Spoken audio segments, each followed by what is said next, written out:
What is hate speech? Hate speech is a prejudicial speech of animosity that attacks a person or group based on religion, language, ethnic identity, disability, age, gender, or sexual orientation. How do I recognize hate speech? Hate speech attacks, marginalizes, and antagonizes. When you come across a particular expression, ask yourself, does it attack a specific identity?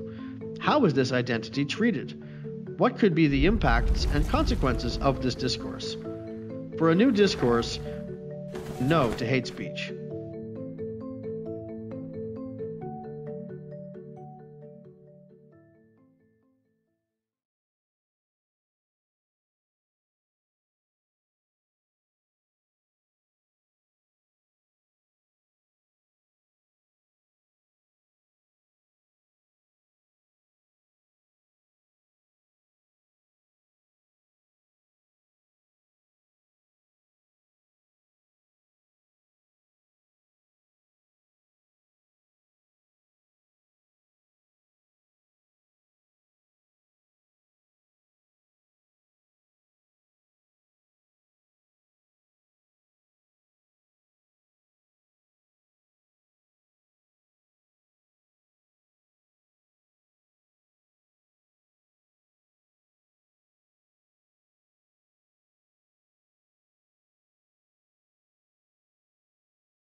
Herkese merhaba, hoş geldiniz. Good morning. We would like to welcome you to the second day of hate speech, current debates, and alternative approaches. Just like yesterday, today we are hosting a very distinguished panel. We will be co-moderating this session together with Didar Akar. Let me introduce our speakers. They will have 15 minutes each, and then we will have a Q&A session of 25 minutes. Our first panelist is Dr. Tommaso Castelli from University of Groningen. He's an assistant professor in computational semantics at the Center for Language and Cognition of the Faculty of Arts. He is a very prominent researcher. He has been involved in the organization of several semantic evaluation campaigns, and he actually was awarded in many of these. His research primarily focuses on hate speech, event extraction, framing, misinformation detection, and countering. Our next panelist is Dr. Claudia von Vocano. She is the executive director of the D-Lab, Digital Humanities, and she focuses particularly on transparency and hate speech. She also she is a leader in curriculum development. She designed UC Berkeley's Digital Humanities certificate program, and she is also the lead in online course developer. And we also have Vocano research focusing on algorithmic fairness, transparency, and explainability. Our third panelist is Eser Selen. She is an associate professor of communication design at Özyeğin University. She is also a multimedia artist and designer.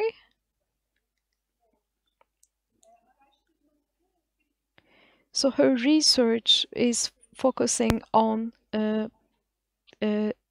intersection of gender, place, culture, women, and performance, as well as queer theory and contemporary art.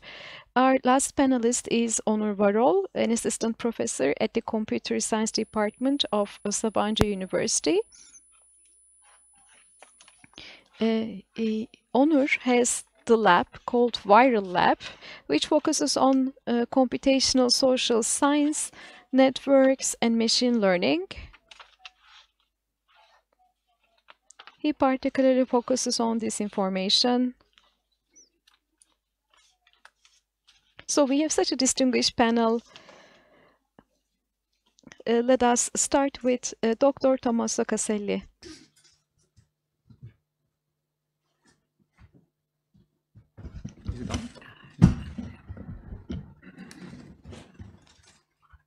Olmadı. Açık mı? Işık yanmadı. It works, yes, okay. Great. So we go slides this time. Okay, so thanks for the nice word. Thanks for the foundation for the invitation in being here in person, but also for being involved in the entire project that led up to the party tool that we seen yesterday.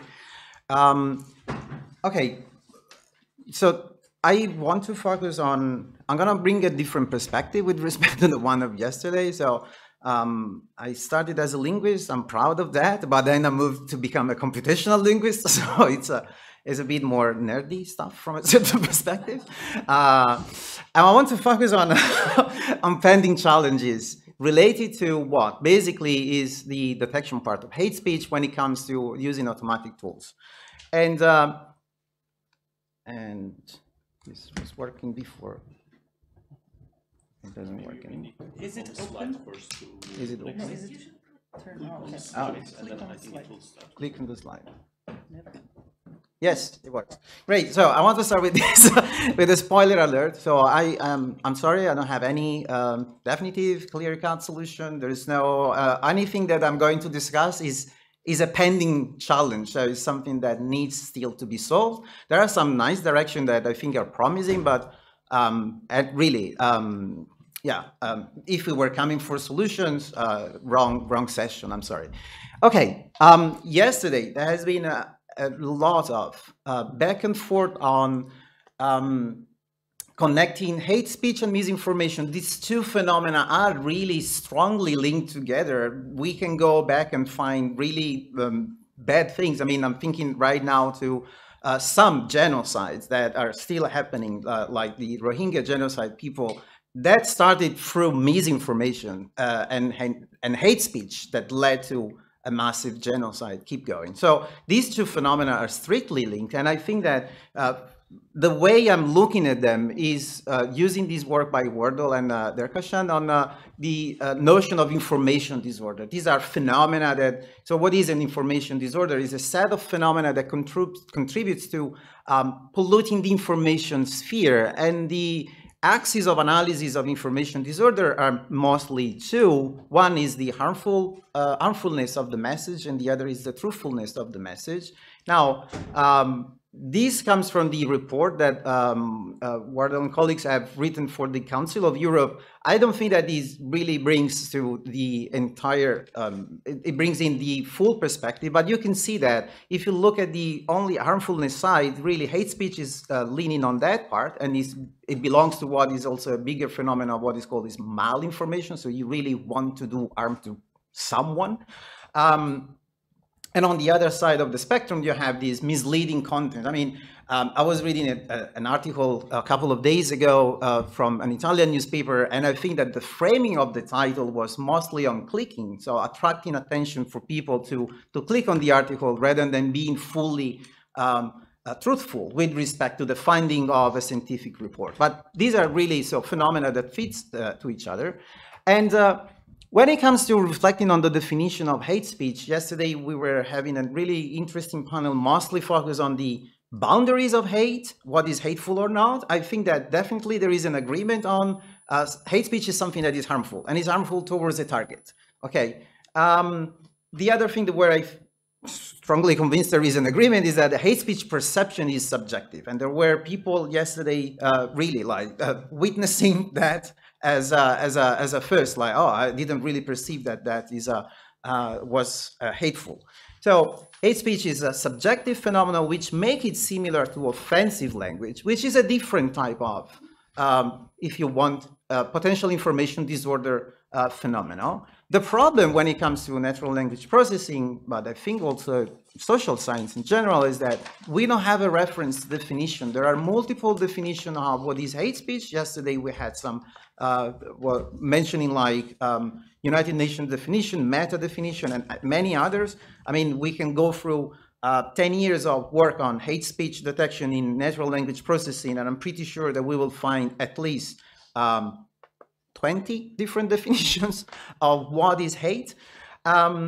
And there is starting, so I think that some distinctions that are really interesting to explore is what Asimakopoulos and colleagues in 2017 distinguished between hard hate speech and soft hate speech. So hard is basically like, okay, it's extremely explicit, it's really easy to detect, but also it has legal consequences. So it is a particularly interesting boundary box where to put some definition of hate speech. But the most challenging part is defining what is a soft hate speech, which can also be implicit. It can be a narrative which promotes discrimination against anyone in a way.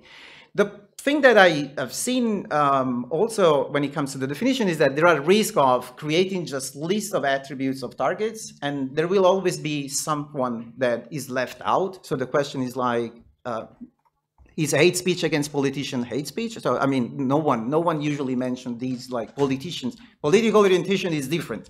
Okay, so what happens when we look at natural language processing? Well, since there is this nice variation of way of defining hate speech, it becomes extremely difficult to reuse data sets. So everybody is creating their own data sets, and it's impossible to say, I'm going to take it and compare with something else. I'm going to train on these data sets and see how portable is my tool. So there is actually really poor portability of tools in natural language processing. And the other thing that actually I'm really happy that this is happening in natural language processing, there is a shift towards really specific hate speech data sets. So we need to have specific languages. Okay, so we can't train on English and try to detect sexism in Italian, because there's a lot of cultural aspects of hate that do not belong to the two cultures. And we need specific targets. The field of natural language processing, we started working on hate speech like, oh, we have a generic data set on hate speech. And then we immediately realized that, well, if you target the LGBTQ community, you're going to use a series of hateful terms, which is really different from if you target like, if you go against racist messages. Okay, so these are lessons that we have learned. And if you start reflecting on the data set, well, there is a problem in collection. Hate speech is a sparse phenomena. Which platform are we taking into consideration? Where do we get our data? There are issues related to the distribution of the data when it comes to privacy. So preservation of even of the perpetrator of hate. So you don't want to dox people out in the public and says, okay, you're hateful. There is a huge problem when it comes to the terms of use related to platforms. Okay, so plus, we have data notation. I think that, Claudia, you will say a lot more than what I'm going to say about that. So reflect on an impact on natural language processing. Okay, we have learned that random sampling doesn't work, but we need to implement diverse strategies. So keywords is a good way. I think that is more promising. So things that I've been working on for Dutch is using sort of cross-platform keywords. So you look for keywords in one platform, and then you look for messages using these keywords in another platform. There is the example by the EDOS dataset that was part of targeting on the sexism in English. And what they were using was looking in community sample from Reddit plus a series of combination of ensemble methods. So it's a semi-automatic way, and it is a really rich dataset and diverse. Also because I think is the only one that, so far, the one that I know, that is really combining different sources from media platforms. So this one is of Twitter plus Reddit. So it also provides different extent of the length of the message in which the hate can be realized. Data distribution. There is an issue which goes on the data shrinking. If you use Twitter, according to the terms of use of Twitter, you can only release the tweet ID. But since I am the owner of my own messages, if I delete a message, or if my account gets deleted, everything disappears. So basically, you need to preserve the data set size because we work in an empirical field. So I need to be able to replicate your results. So if you use 100 messages, I want to reuse the same 100 messages. Solutions that I've been working, it took me 1 year with my amazing colleagues at the Digital Competence Center of the University of Groningen, is we need to enable data sharing agreements. So you want to use this data for research? Great. You want to make money out of that? Well, let's discuss that. But if this is something that it's needed, it's really needed. We need to anonymize the data, and I think that the Martian example of yesterday was amazing. So I'm just using placeholder, but Martian is really cool. And one solution that popped out from a colleague, so Kazuo and colleagues, what they have been working on is, okay, why don't we rewrite the message using generative AI? So we have the hateful message, we preserve the content, but we change the text. So everything that is like, oh, but you can't really reuse this data set because I own the message, well, it's different, so it's a paraphrase, and it's still actually preserving the same level. So this, I think, is a really cool direction to explore. When it comes to annotation, I'm gonna cover this, but I think that some is overlapping. So I think that it's important to make it explicit, document, even really write. How do you annotate the data? Are you following a prescriptive paradigm or are you following a descriptive guideline? So are you really telling the annotator, this is my definition, these are my rules, please don't overinterpret? Or are you really wanting to explore, like, okay, what do you feel like? Or how do you perceive this message? There must be multiple layers. I think that Pari is really going in that direction. It's an amazing tool, but I think that there is more. Like, you want to distinguish whether, okay, do we have a target? Do we don't have a target? Is this the message explicit? Is it implicit? So the more you make the data set rich, it's also better also to define the specific phenomenon that you're trying to model. Socio-demographic of annotators, this has been discussed yesterday. I think that this is extremely important. I think that there are multiple ways in which this can be documented. In my work, I try to do this following the proposal by Bender, Emily Bender. I forgot now, it's data. I forgot the specific the specific name. And I also strongly believe that when it comes to this kind of phenomenon, we need to use parallel annotations. Disagreement is good. It tells us more than agreement. And yes, is an issue. We need to provide context. Context of occurrence of a message is extremely important in order to determine whether it is hateful or not. I mean, a smiley emoji as a reaction to an incitement for violence is definitely hateful. Without that, without knowing to what is reacting that, it can just be a neutral message. But it's extremely difficult to provide context. So the thread of the conversation is not easy to find. Okay, couple of reflection on tools, and I'm going to close this. I think that for tools, extremely important is tools must generalize. They must go beyond data sets. What we do right now, I'm one of those, I'm telling this really like blatantly, is like we don't generalize on the phenomenon, we create data set, tools that are really good at modeling data set. Okay, so if we go beyond the data set, out of distribution, things go really bad. We need tools that are robust across time, and this is a pretty big issue. And we need to provide an explanation. Why is your message hateful? Okay, so I think that what we need is specialized models. I've been working on HateBear. This is like my baby project in a way. I'm really is a dear work. I love this project, but I mean, there are lots of limitations on that. It's a starting point, but we need to work on specialized model. We need to create more and more benchmark which are on out of distribution. So functional benchmarking is great. We also need new annotated data. So every couple of years, you may create just a test set and see, okay, how good is your model at doing that? And definitely, we need to introduce some explainability functionalities. One of them, I think, is the classification rationale. So, and I think the party is also doing that. It's amazing. So it's like, okay, this is why your message is actually being classified as hateful. We did this for the shared task on against homophobia for Italian messages, and I think that this is a really promising direction. I'm stopping here. These are some references that don't need it. So I think that word is yours, right? So Claudia. Maybe I can make a few comments Oh, before yeah, we move on to Claudia's presentation. Thank you for all the informative and brilliant remarks. Right.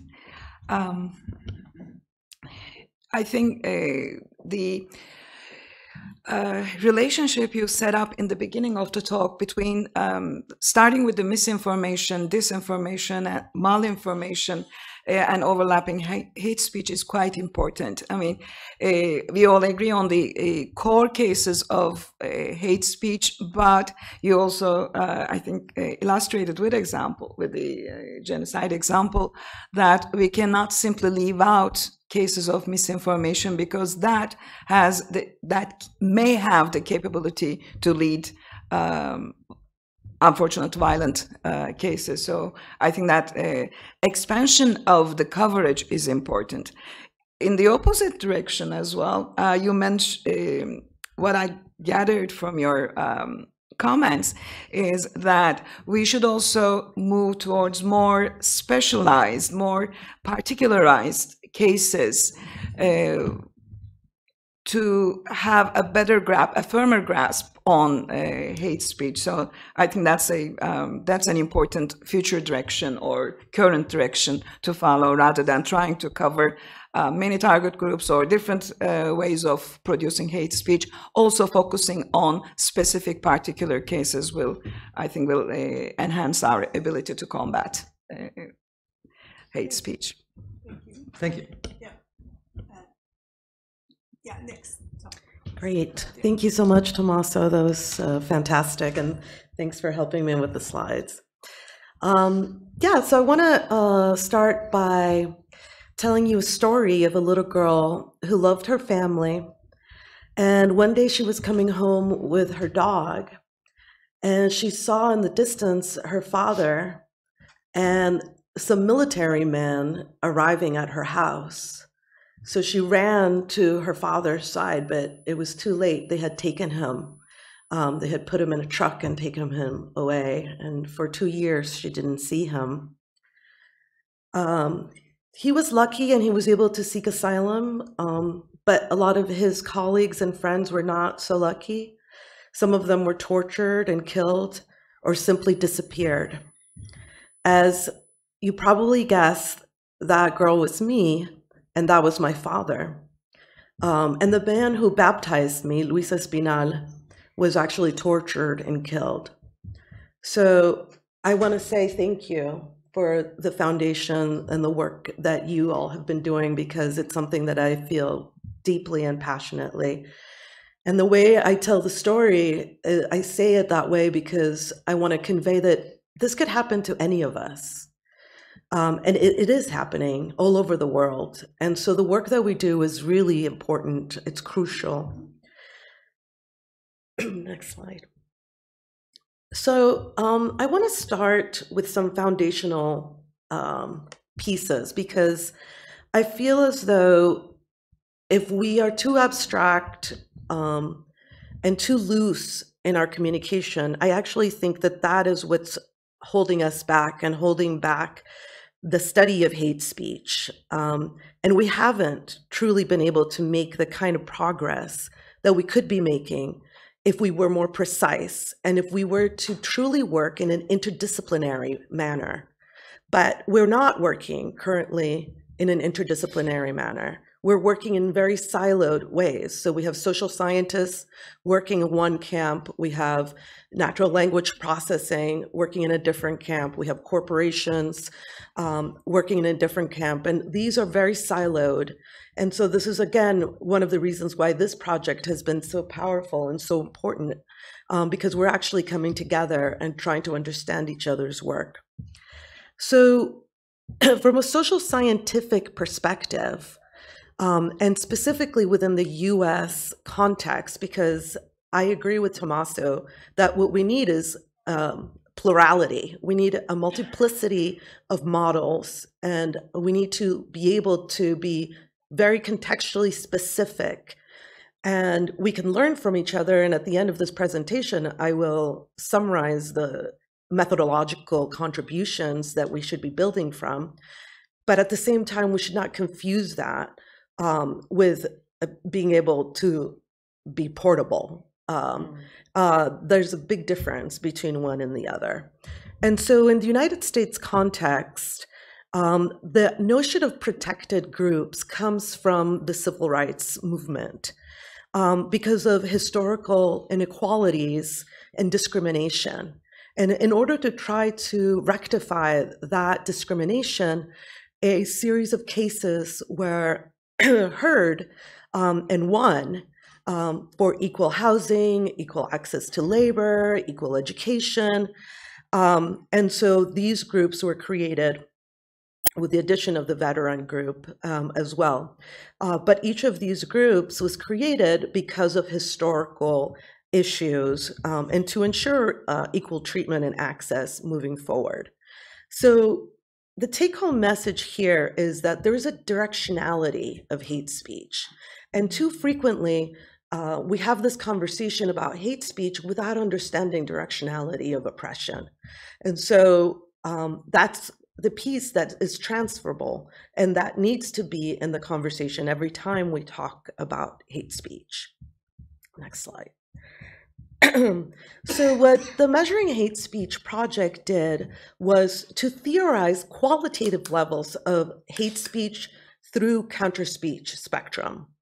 And so at the bottom, we theorized that counter-speech was a type of speech that was a response to hate speech that sought to undermine its impact and standing. It sought to educate and to inform.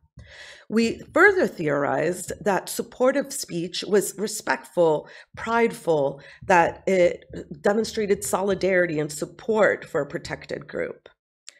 We further acknowledged that there was a lot of neutral speech that was simply descriptive and non-harmful and referenced the specific identity groups.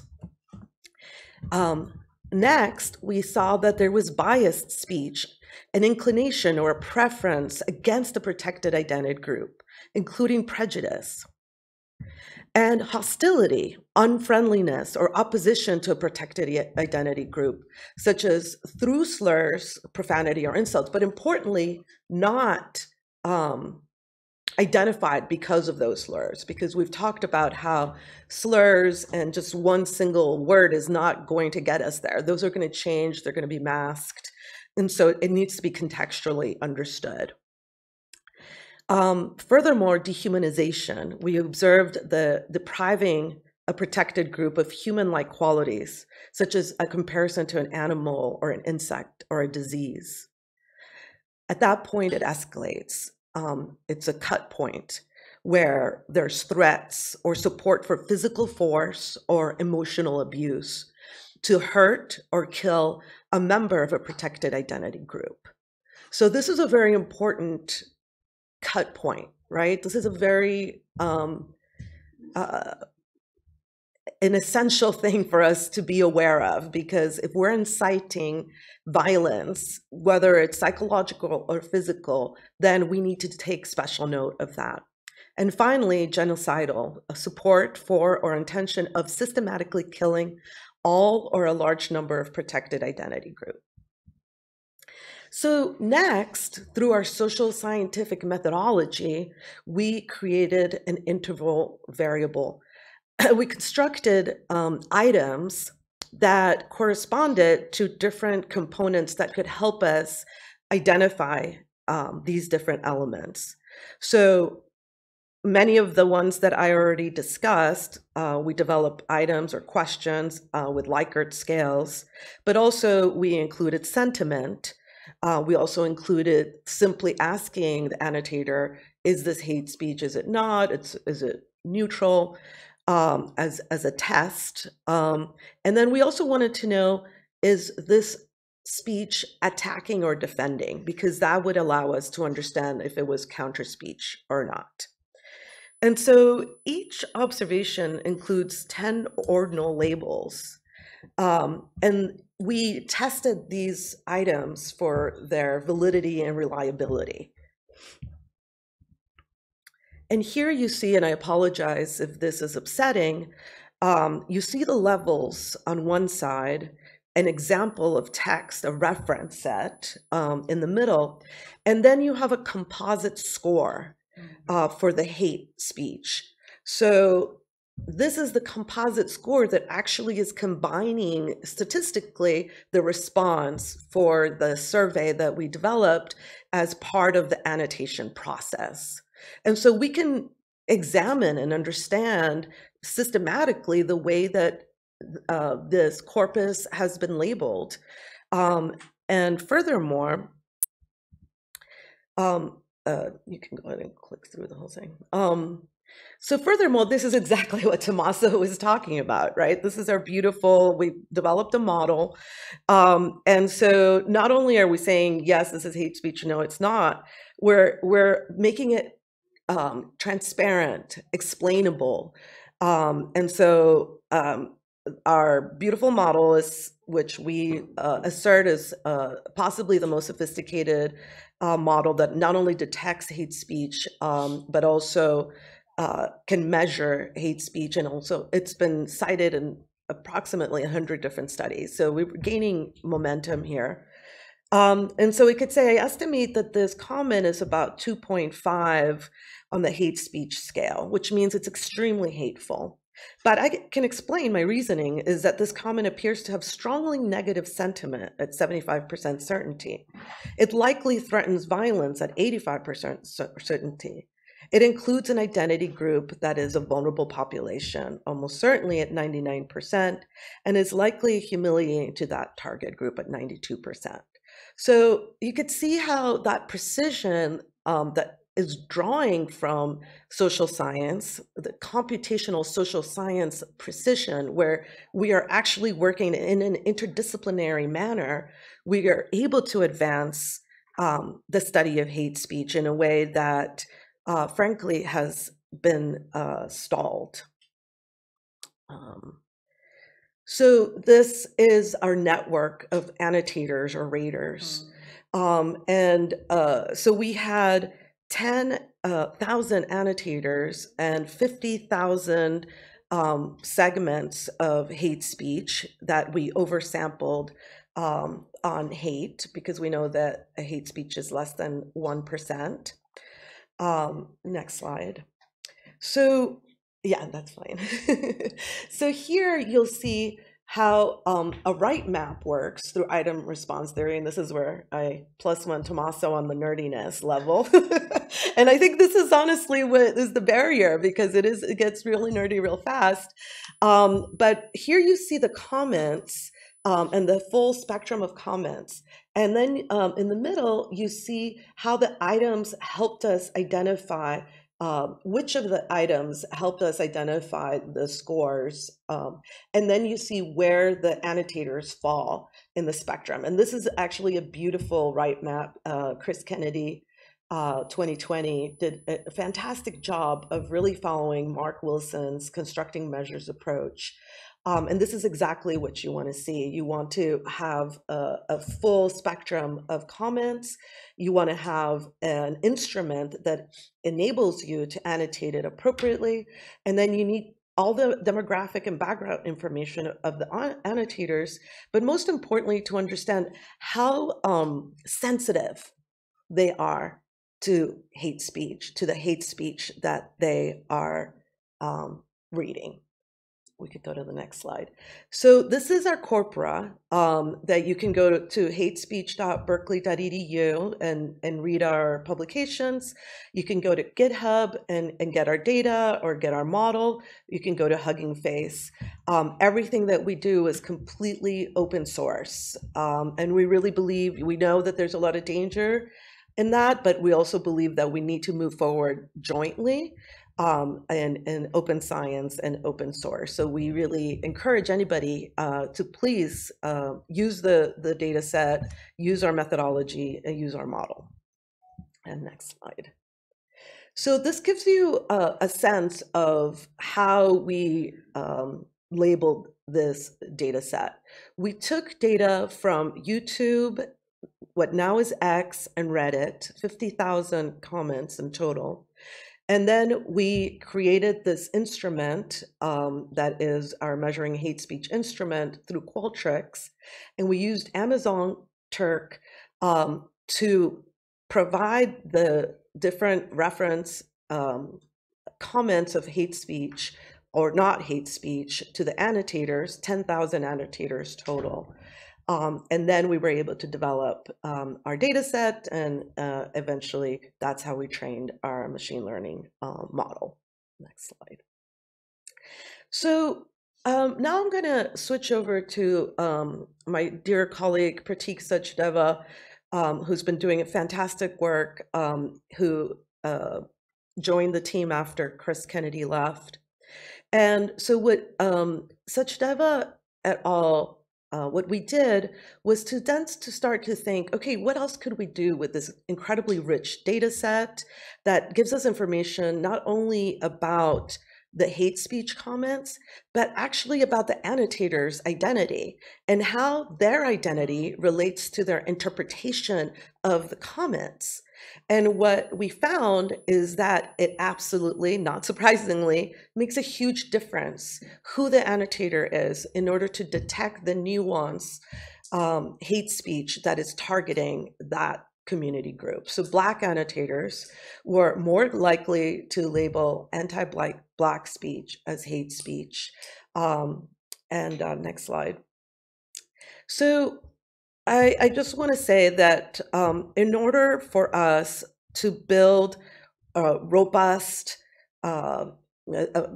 machine learning models, we need robustness and transparency. We need data representation. We need to consider the annotation the annotator's demographics. Bias is not something that we just want to simply erase. We actually want to understand what the bias is so that then we can account for the biases. And we want models that are explainable. We don't accept this black box, this lie of the black box. These models can be explainable. Next slide. You can move to the end. So in terms of a set of recommendations and reflections from the time we've spent together so far, I think that, we may have different contexts, and our specific protected and vulnerable groups might be very different, but the directionality is very important, and who those groups are, we need to define, and who the annotators are need to reflect that diversity. Secondly, we may have different data sets, but we need to agree that that annotator diversity is essential, a bit redundant from the first point.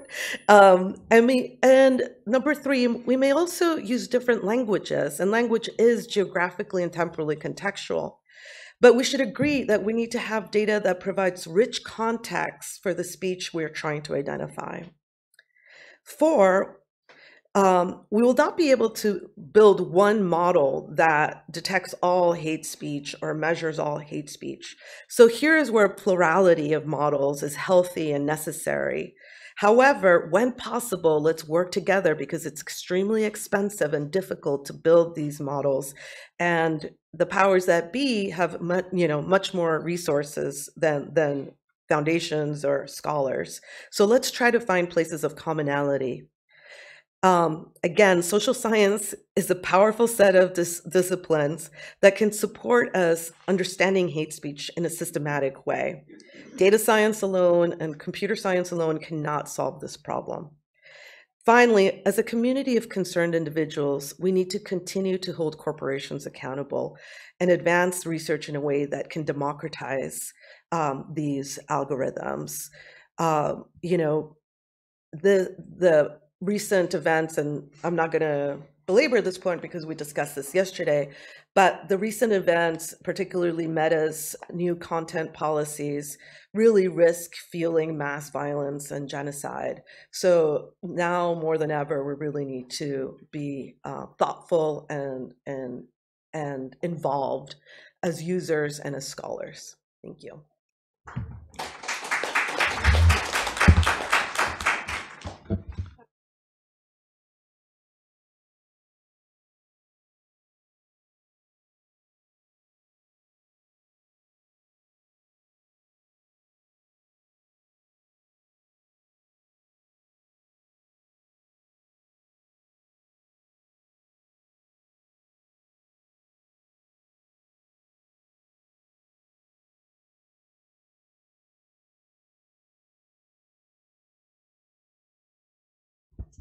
All right.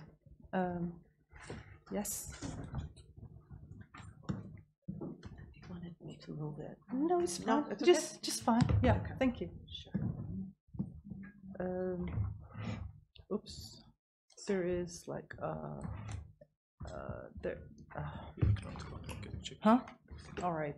Just a second. I need to. All right. All right. Okay. So, in this presentation, I will give some insight on my ongoing and self-funded, not lack of trying to get outside sources, funds, but a project entitled For Love's Sake, Beyond Visibility, Supporting LGBTI plus individuals' rights in Turkey, and I dubbed it LGBTI plus love. And the project initially focuses on the rising wave of anti-LGBTI plus individuals and gender ideology discourses in the media in its multiplicity. I shared the results of segment. I analyze my data, which I will be talking about in segments, and I share the results with anyone who is willing to listen.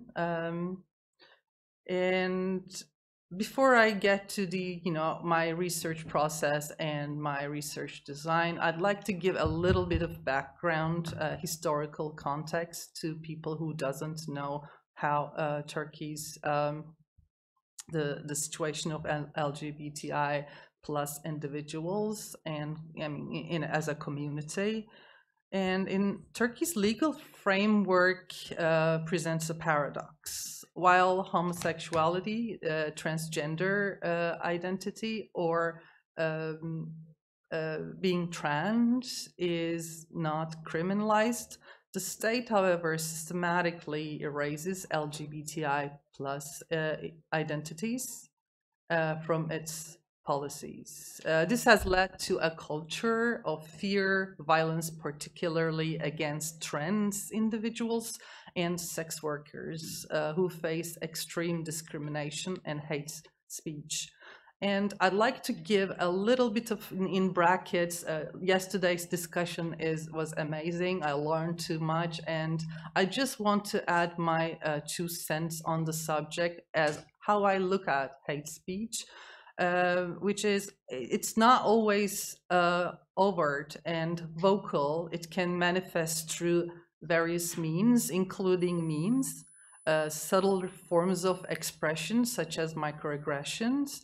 And it is important to consider the intersectionality of factors like ethnicity, just like Claudia talked about, like race, religion, language, on top of gender and sexuality, as well as sexual orientation when addressing hate speech, as these factors can compound the harm caused by such speech. different groups may experience hate speech differently, and tailoring responses to specific forms of hate speech is crucial. Therefore, in the project, I usually focuses on the experiences of LGBTI plus community when subjected to hate speech, exploring how members of this community feel when confronted with it, and trying to shed light actually on their perspective and emotional responses, while considering not just the hate speech as a definitive definition, but the juxtaposition, sometimes the interaction or overimposition of discriminatory discourse and dangerous speech and hate speech. I'm really interested in looking at the cusp of these terms and how they fall into the described or defined, let's say, definitions of hate speech, discriminatory discourse, or dangerous discourse, dangerous speech, as Susan Manish presented to us, gave us another vocabulary to be able to discuss it theoretically or otherwise.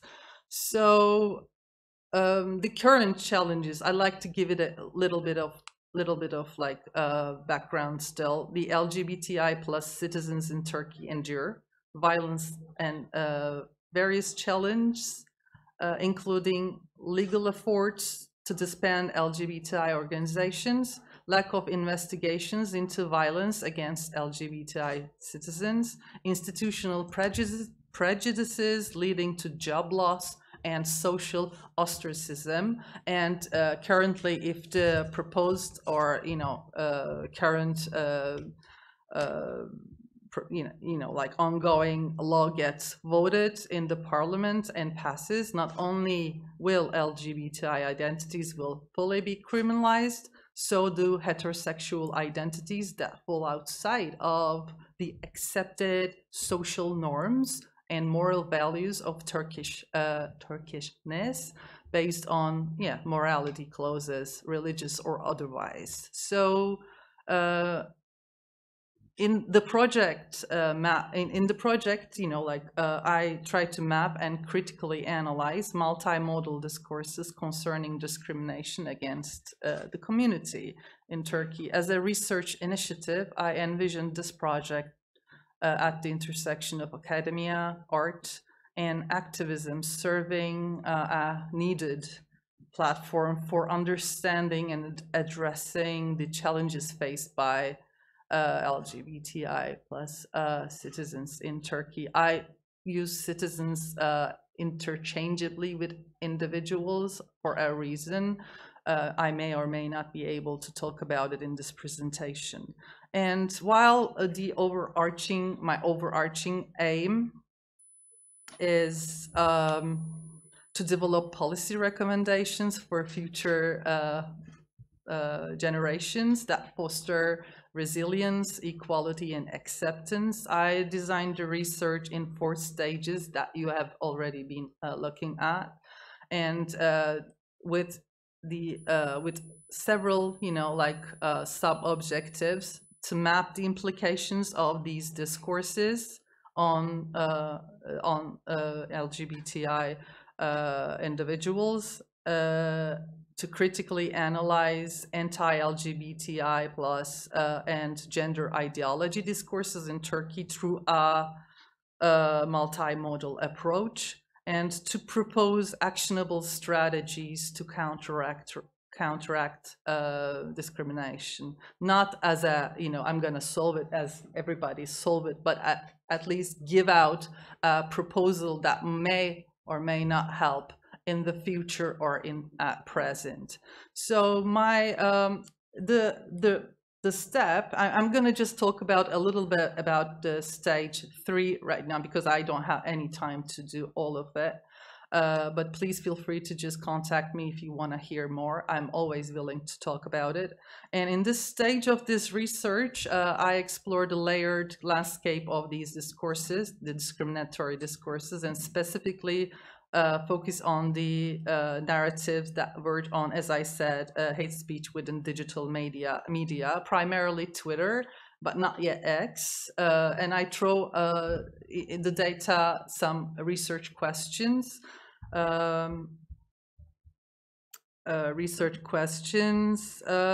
That involve hate speech and reflect gender ideology to understand the volume and content of these discourses. And how discriminatory these discourses are. I work with mainly with volunteers, and I have three other volunteers, academics, and working with me, and which naturally became my co-authors in the upcoming publication. One of them is a law professor, the other is a political science professor, and another data scientist, postdoctoral data scientist. So the data collection has been, it is a data, I'm not going to say big data or anything like that, because I'm not working like that, but I retrieved discriminatory discourses on Twitter from 2002 to 2020 up to 2022, but I'm going to talk about the 18 years period right now. I do not analyze it as a whole. I do analyze it as segments, like in sometimes like convenience sampling, sometimes in relation to some social events like Istanbul Convention's cancellation and so forth and so on. Or, for instance, during the elections and during other sorts of campaigns. So I throw out qualitative analysis, and which is a kind of a thematic analysis of tweets, and apply critical discourse analysis to identify dominant narratives. I do this by creating micro content analysis, which also backs up the quantitative aspect of the analysis, and then apply a mezzo level discourse analysis to understand the broader social conversation surrounding LGBTI issues and debates, particularly, as I said, in relation to, or like social events like the Istanbul Convention, and the qualitative analysis involves engagement metrics to assess the impact of specific tweets on public discourse, including descriptive statistics, correlation analysis, sentiment analysis, and network analysis. And I do this with the help of my team member, who is a data scientist, who is modeling the codes and the structure and helping me out with the parts that I don't know how. So I'm indebted to my team members endlessly. And I did a pilot study, and you can find the pilot studies description and the findings at Hrant Dink's website, because I presented on like December 2020, and at the International Conference of Hate Speech and Discrimination.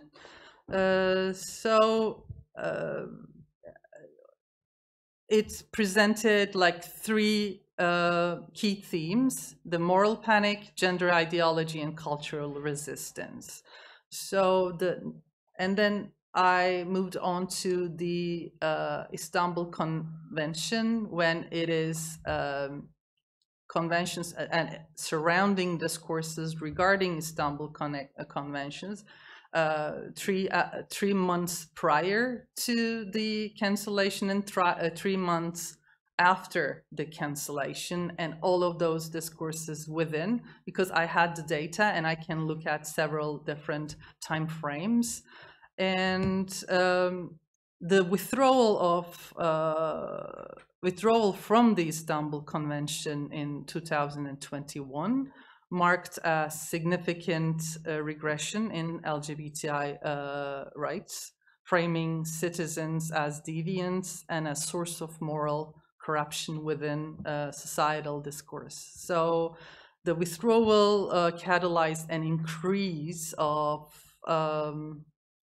in LGBTI plus anti-LGBTI plus sentiments, framing the community's right as a threat to traditional Turkish family values and religious morals. This has intensified hate speech and violence against marginalized communities, not just the LGBTI people, but everyone else who are falling outside the traditional description of gender and gender identity and sexual orientation. Yeah, I'm just wrapping it up. Is that okay? Do I have like 2 minutes, just or less than? All right. Based on, I cannot show you my findings because I don't have time, but again, you can contact me whenever you want through email. And what I found is there appears to be some measure of dissonance in leading LGBTI communities' rights to combat anti-LGBTI discourses and phobia in the current life in Turkey, and especially Turkey's present unstable and volatile political atmosphere seems to accumulate gender ideology and anti-LGBTI discourses against sexual minorities. And in everyday life, however, it reflects numerous discriminatory discourses, often violent, and the politicization of violence against LGBTI plus community should be reviewed, not just as a means of removing LGBTI subjectivity from the face of the earth, or further subjectify LGBTI citizens from within from within Turkey as a nation and as a society. And there is no doubt an urgent transformative need for a transformative approach to human rights in Turkey by fostering inclusive discourse and countering anti-LGBTI plus narratives. Probably we can pave the way to a possible solution for a more equitable society. And of course, further research and researchers like Thomas and Claudia and Honors, they're not just working on LGBTI individuals, but as a critical understanding of how hate speech wounds and harms individuals who share who has different identity measures, and presently the digital media is quite prevalent and quite effective in shaping public perceptions and policies regarding minorities, LGBTI plus or otherwise. So this is all I want to say today. Yeah, thank you very so much. Yeah, sure.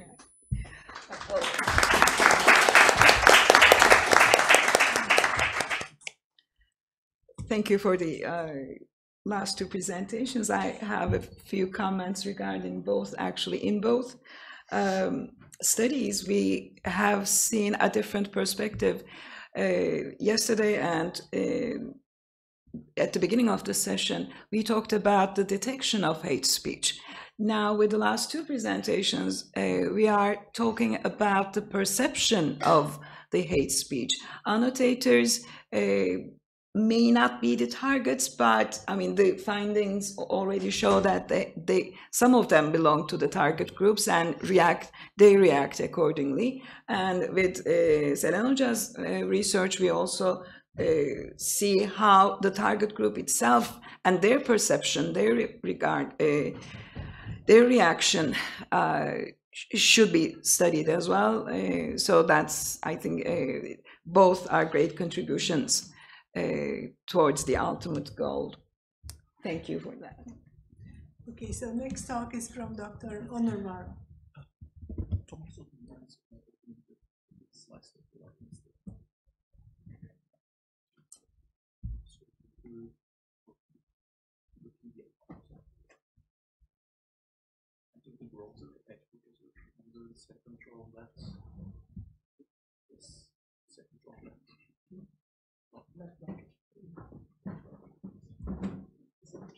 Yeah. Yeah, sorry.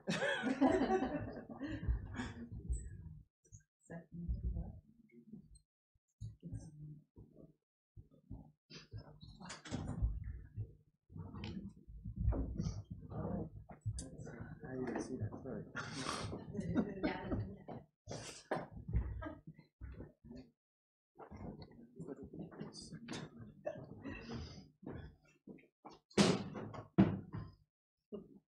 So hello, I just want to talk about like some of the research that we have been doing in the field. So as a network scientist, I really value the content about the hate speech, but there are some missing aspects that I think will foster the detection of hate speech even further when we take a look at the content and when we consider the algorithmic amplification. So it's going to be a little bit more clear when I start to define them.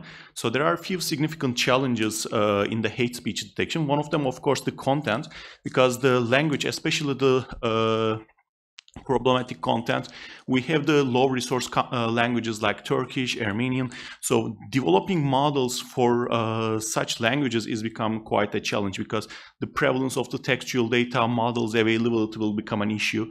Some of the multilingual models may only capture maybe 5% of their entire corpus coming from such data sets, and the performance is actually lacking for those languages when we want to study with them.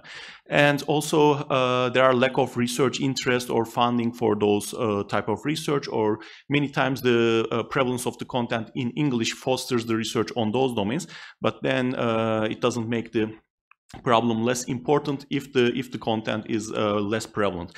And another important issue is the context, because sometimes just by looking at the simple textual information from a tweet, from a social media message, may not be relevant. So there are issues in the social network. People are exchanging those messages, and depending on who is sending those messages and who is receiving it may totally change the interpretation.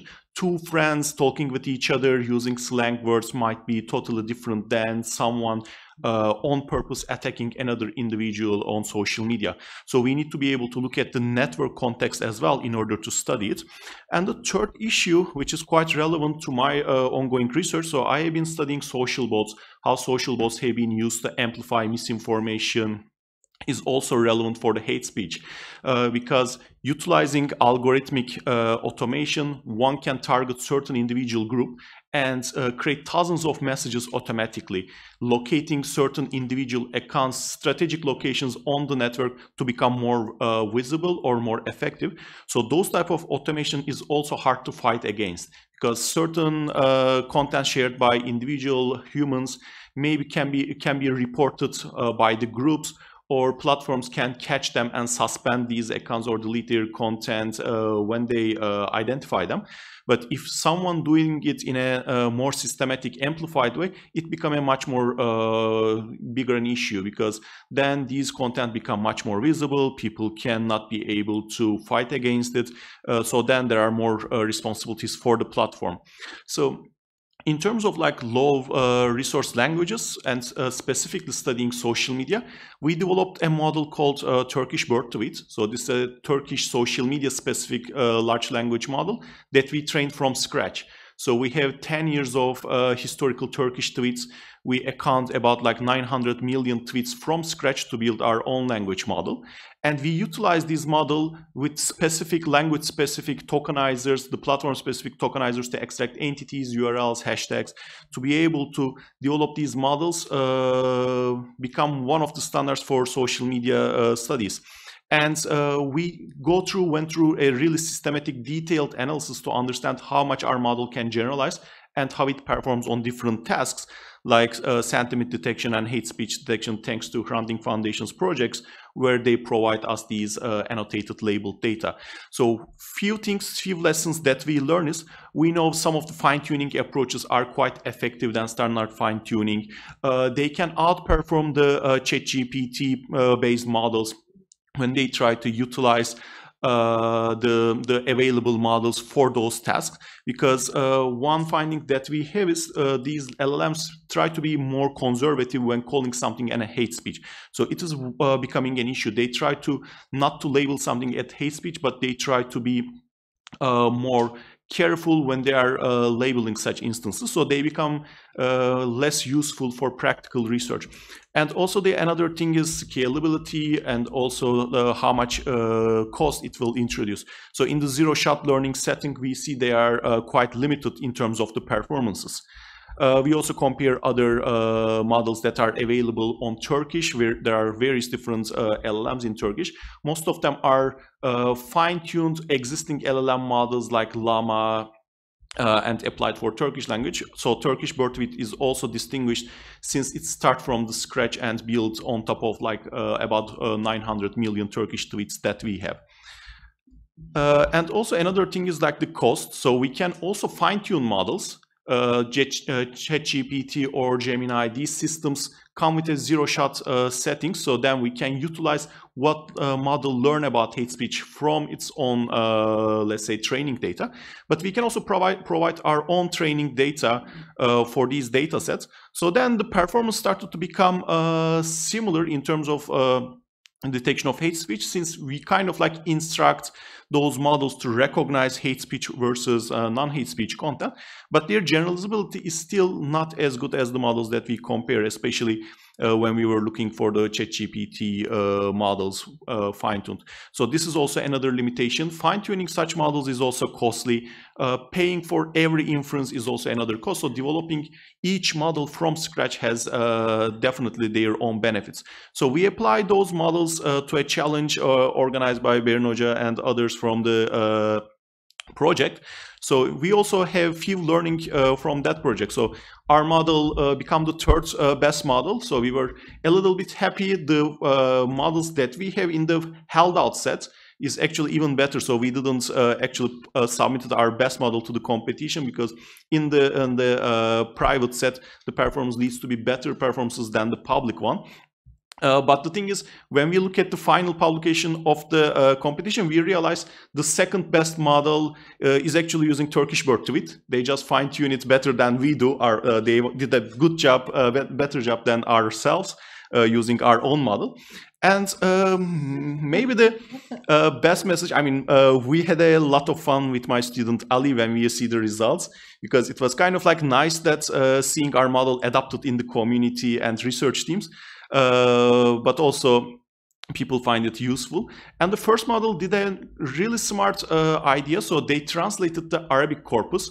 So they actually enriched their data set through the translation. So that was also giving them an additional advantage. But maybe the one thing that when we compare different models, what type of error these models are making is also quite important. do we labeling non-hate speech content as hate speech more likely? So then these are the false positives, or the other way around. So do we miss lots of hate speech and then calling them non-hate speech? Is the another important issue when we want to deploy or use those models in practice in real settings.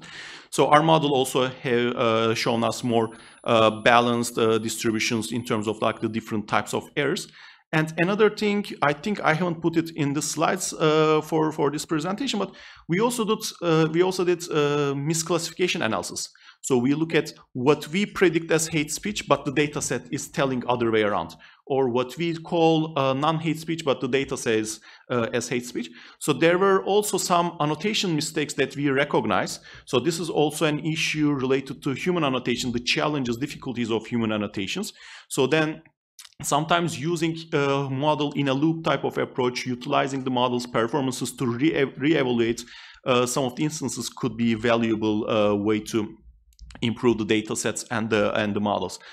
Also, having such models is quite beneficial because in our data set, we have millions of tweets, and just labeling the data that we have been studying Turkish election and hate speech and sentiment in the 2023 Turkish election, just labeling those tweets through our model costs like $20,000.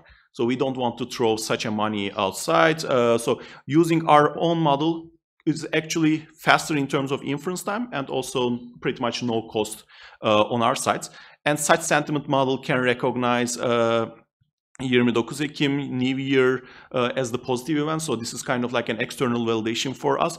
And unfortunately, the earthquake happening in February 2023. So those type of events could also be aggregated, recognized from the public level sentiment, which is also a good, let's say, validation of our models.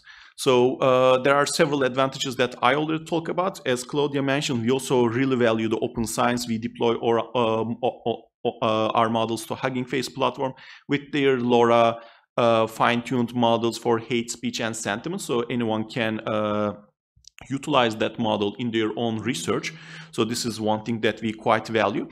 And lastly, I wanted to mention a few things that I quite value. So as I mentioned at the beginning, I have been studying social bot detection. And the reason I've been studying social bot detection is their role in understanding misinformation spreading, because these type of accounts utilize to spread those misinformation. And since 2000, let's say 13, 14, there have been a significant paradigm change. So when I developed botometer model, our target was making this system requiring as little data as possible, being able to make offer an inference at the account level, and we can combine those account level statistics to study how the misinformation spread on a network by looking at each actors. But then what we started to see is some organic behavior that we call human-like behavior versus automated behavior shifted throughout the years. So let's say the boundaries between human and bot accounts become less visible. They become more blurry because of the generative AI use. So now most of my research focused on the coordinated activities. Maybe individuals are posting hateful content. There might be one single instances and their impact can be measured or questioned. But when thousands of accounts posting similar content, targeting some vulnerable groups, offering or introducing a much bigger problem. So how we can identify these goal-oriented, targeted towards certain vulnerable groups is much more important problem for us. Maybe as small ants in that figure that I showed could be our organic human behavior. Humans can coordinate through other platforms. They use 4chan-like platforms to target individuals and go to Twitter or other platforms to post similar content or targeting particular individuals. But the same as for the bots. So we can people can create really realistic bot behavior, and we may not be able to recognize them as bots or humans. But if we recognize the same behavioral pattern happening 10,000 different accounts pretty much simultaneously if they post at the same time, then this is a coordination pattern for us. So we have one ongoing European Union project, the Chester project, to identify such coordinated activities. So our goal there is recognizing the blueprints of the accounts and how they could kind of like amplify the content towards certain targeted groups. So I think in the hate speech detection, we should also think in terms of the networks and how on these networks, this content can be amplified through automation. Because as single individuals, we may not be able to let's say, fight against such activities by blocking or reporting every individual account one by one. We need more systematic tools developed for the coordinated behavior, and platforms should be able to also catch those activities since they have the most data and the activity records. And Tommaso made a really good point, like the lack of data, deletion of the data. So there is one such law in EU, right to be forgotten law. So because of these laws, and both accounts can post something and then delete it, post something and delete it, and repeat this 10,000 times a day. And most of the systems or the data collection will not be able to see it. But these 10,000 posts that are not there when we are studying them can make thousands of impressions on individuals. And that become a bigger issue. So platforms have a responsibilities on those as well under the legal constraints. So I just want to stop with these notes, like the coordination and automation is also an important aspect of the hate speech detection. So thank you very much.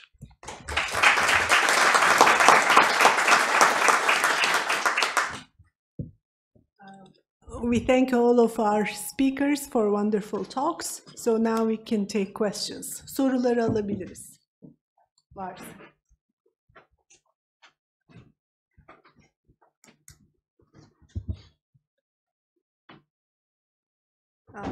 Hoparlör.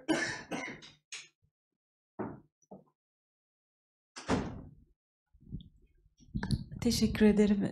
Eser Thank you very much. I have a question to Eser Selen. As part of your Twitter studies, what was the first row? Like, what was the first item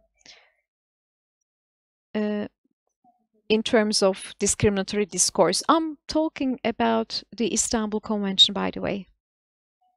Okay, about Istanbul Convention. Yes, we did a study on Istanbul Convention. And according to our analysis, it was not women, but rather the LGBTI plus communities.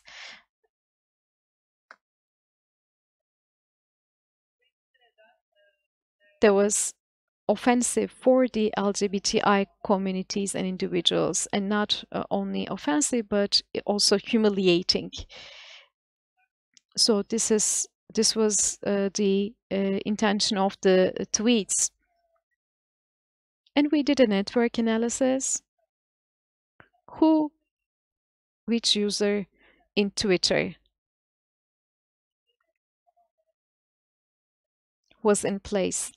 By the way, we anonymized the account holders or users, and then we also analyzed news outlets such as Yeni Akit, because this is a media outlet. We kept their names.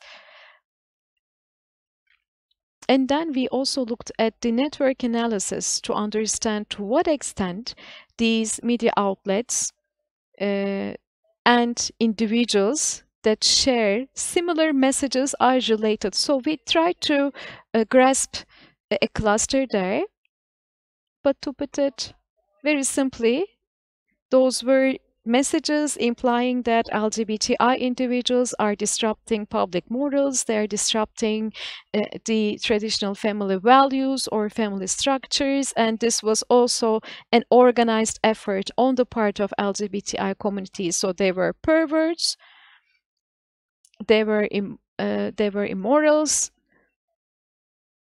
I don't want to actually share those message contents in order not to reproduce them, but of course, if you're interested in details, I'll be happy to share, because this is also a live broadcast, so no matter what examples I bring in here, I will be unintentionally reproducing the same speech.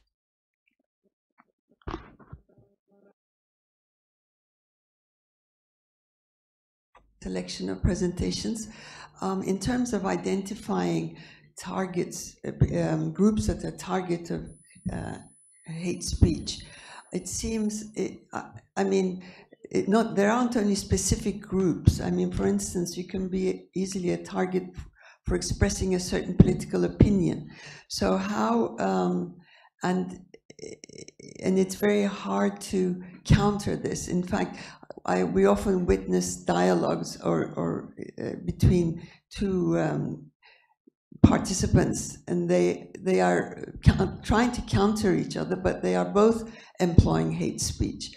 So how in your data banks do you identify this kind of hate speech, which doesn't actually address a specific group?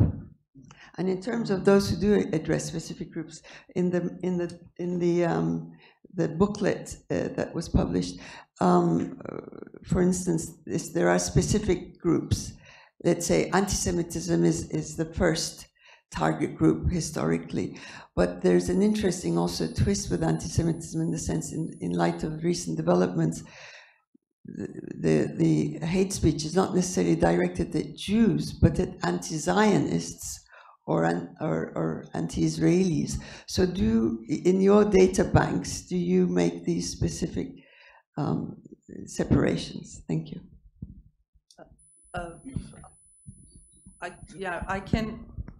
I can take this one a little bit.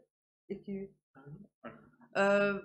historically, actually, it is the Armenians actually subjected to most hate speech in Turkey. However, following with the with anti-Semitism, obviously. Globally. Oh, I can't speak about the global at all. But there are intersections in Turkey with Armenians, LGBTI plus citizens, and Jews, obviously, and Kurdish citizens. Yeah, and as if they are one group of organizations, not people, and trying to corrupt, Turkey. So it's basically that from my perspective, but I cannot definitely talk about the global at all. Yes, in our data set, as I was explaining, that we do have a requirement that it has to be a vulnerable population. What you're describing, I would say, as from a social scientific perspective, is a different phenomena. It's a political ideology, and the political ideology is a very different beast, and requires its own theorization, its own structures, and there's people who work in that area. So that's my answer. So I agree. So worldwide, it's impossible in a way. It's really difficult. But I think that what could be done in these ways, when I was speaking about, you need multiple layers. So I think that you can do is just taking away the definition of hate speech and work on more general phenomena. Like, okay, this is going to be offensive language, and then I'm reproposing what has been proposed already by colleagues, especially during my Marcos Zampieri, just to mention someone. So what you can do is just breaking this down into multiple aspects. Okay, does it has a target? Is this target an individual? Is this a group? So you keep the definition really vague in terms of hate, and then you start annotating multiple layers, multiple components. Then when everything comes together, you will have like, okay, this is an offensive message, explicit towards a target. Most likely, this could also be a hate speech. So I think that this could be a direction of taking everything into account.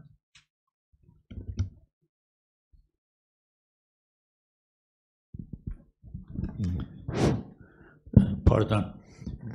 Çok teşekkür ederim. Thank you very much. I would like to thank our panelists for their presentations. When we look at the origins of hate speech, language, religion, ethnicity, gender, so if we consider all these elements, then we also have hate speech targeting LGBTI+. And it seems that this is related to religion For instance, the hate speech targeted towards Armenians has more ethnic origins. Of course, we can give many more examples here, both globally and also Turkey-specific.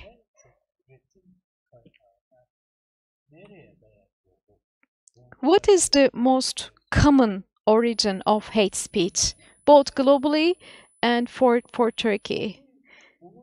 I want to understand the most common origin or ground for producing hate speech. Of course, yes, we work on the numbers. We know this is the number of tweets, this is the number of tweets containing hate speech. And we have AI now. Will AI realistically help us assist human beings to really counter hate speech? I believe the first question was already responded.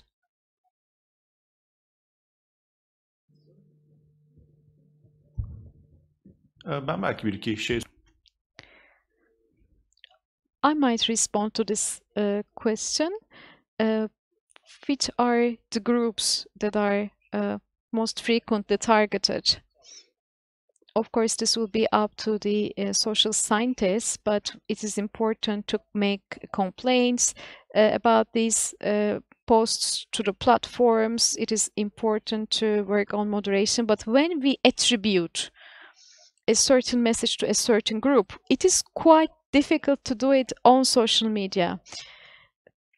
And we know this again thanks to another event organized by Hrant Dink Foundation where I made a presentation on social bots. It is so easy to automate this content on social media. I might just open an account and present myself as person A, but it might be in fact a really orchestrated operation against a group B. So you can never know what is the ultimate purpose of a social bot account. That's why if we are talking about AI-powered or automated moderation, this needs to be taken into account because now many groups, in very subtle ways, in very smart ways, try to organize things by reversing them. And we can also remember what happened in the US elections. We always talk about disinformation originating from Russia, but what about China? Perhaps China is also involved and perhaps it is Russia that is in a way mediating this or brokering this. So what are the ultimate entities that spread disinformation or produce disinformation? In a digital sphere, it is not so easy and straightforward. There was one more question here.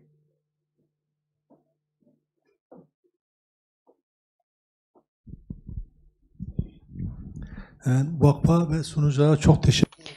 I would like to thank both the foundation as well as all speakers of this panel. This was a very enlightening panel.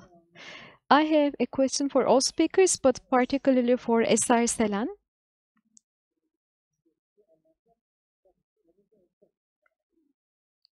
Of course, in Turkey, we have in Turkish language for gender, we have like masculine and feminine classification. And unfortunately, we see a misogynist approaches or tendencies in Turkey, and sometimes this is also joining forces with racist tendencies. So I want to understand, because the origin, one based on gender, one based on ethnicity or race, is so strong, and that's why perhaps people who are countering this or who are fighting against it are also getting more aligned and maybe working as a coalition right now. Is it an organic way of having a joint struggle or not? Let me respond to that in Turkish. This question is very much related to my PhD. So my PhD dissertation might respond to some of the questions you have raised.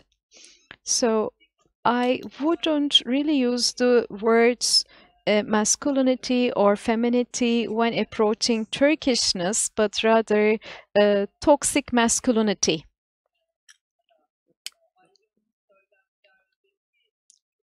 So the Turkishness that is being asserted in the context of hate speech or discriminatory speech, I wouldn't classify it as a masculine or a feminine, but rather I would base it on toxic masculinity.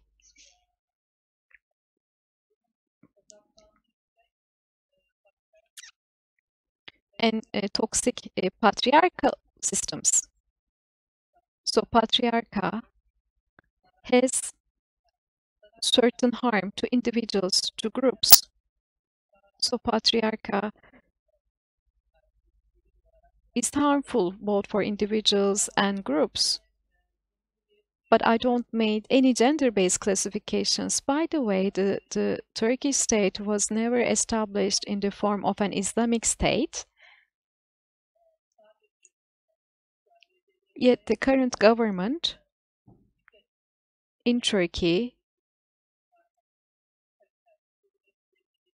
and we need to talk about the violence against LGBTI communities.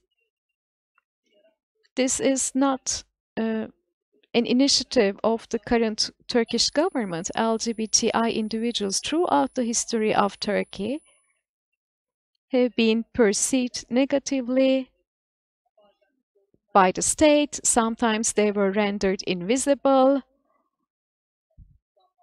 Sometimes the government took proactive measures such as detaining LGBTIs or forcing them to live in exile or not allowing them to perform in public stages. So there were different measures, different practices. So we cannot only say that it is this particular government that has these anti-LGBTI policies, but there is a continuity since the establishment of the republic and consistent policies.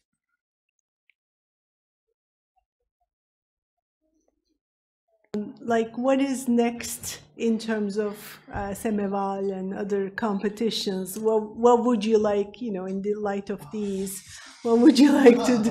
What would you like to look? I'm especially interested in. I also have a question to Onur. Like, how does hate speech also spread?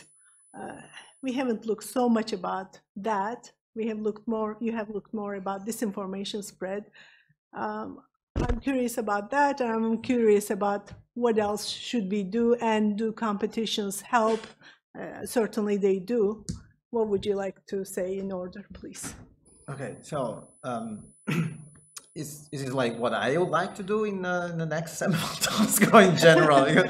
No. What everyone should do. So definitely competition helps. They helped also to bring over conversation to how to say definitions also on a more systematic level.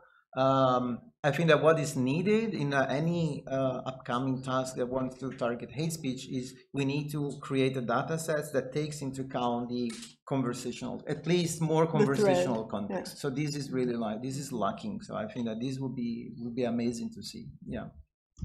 All right. Onur? I totally agree with Tommaso. So in terms of like these shared tasks, I think one great benefit is creating data set resources, knowledge transfer and sharing across different teams and groups. So this is one key point. Maybe as isolated groups, we may not be able to do research as effectively as we have been doing without these shared tasks. So that's one great benefit for the community. What could be really interesting is like for Twitter, because of the data limitation that I mentioned, we never had a chance to look at the network information because the social ties are quite dynamic. So people can follow and unfollow each other because maybe they don't like the content or the hate speech that towards them. They might choose to cut those ties and unfollow them. So with Twitter, we may not be able to see the networks as such dynamic resolution. So that's why it's an understudied field. So nowadays with Blue Sky, there are more opportunities because it's much more public open platform. So we can see all the blog activities, all follows and unfollows from the streaming data.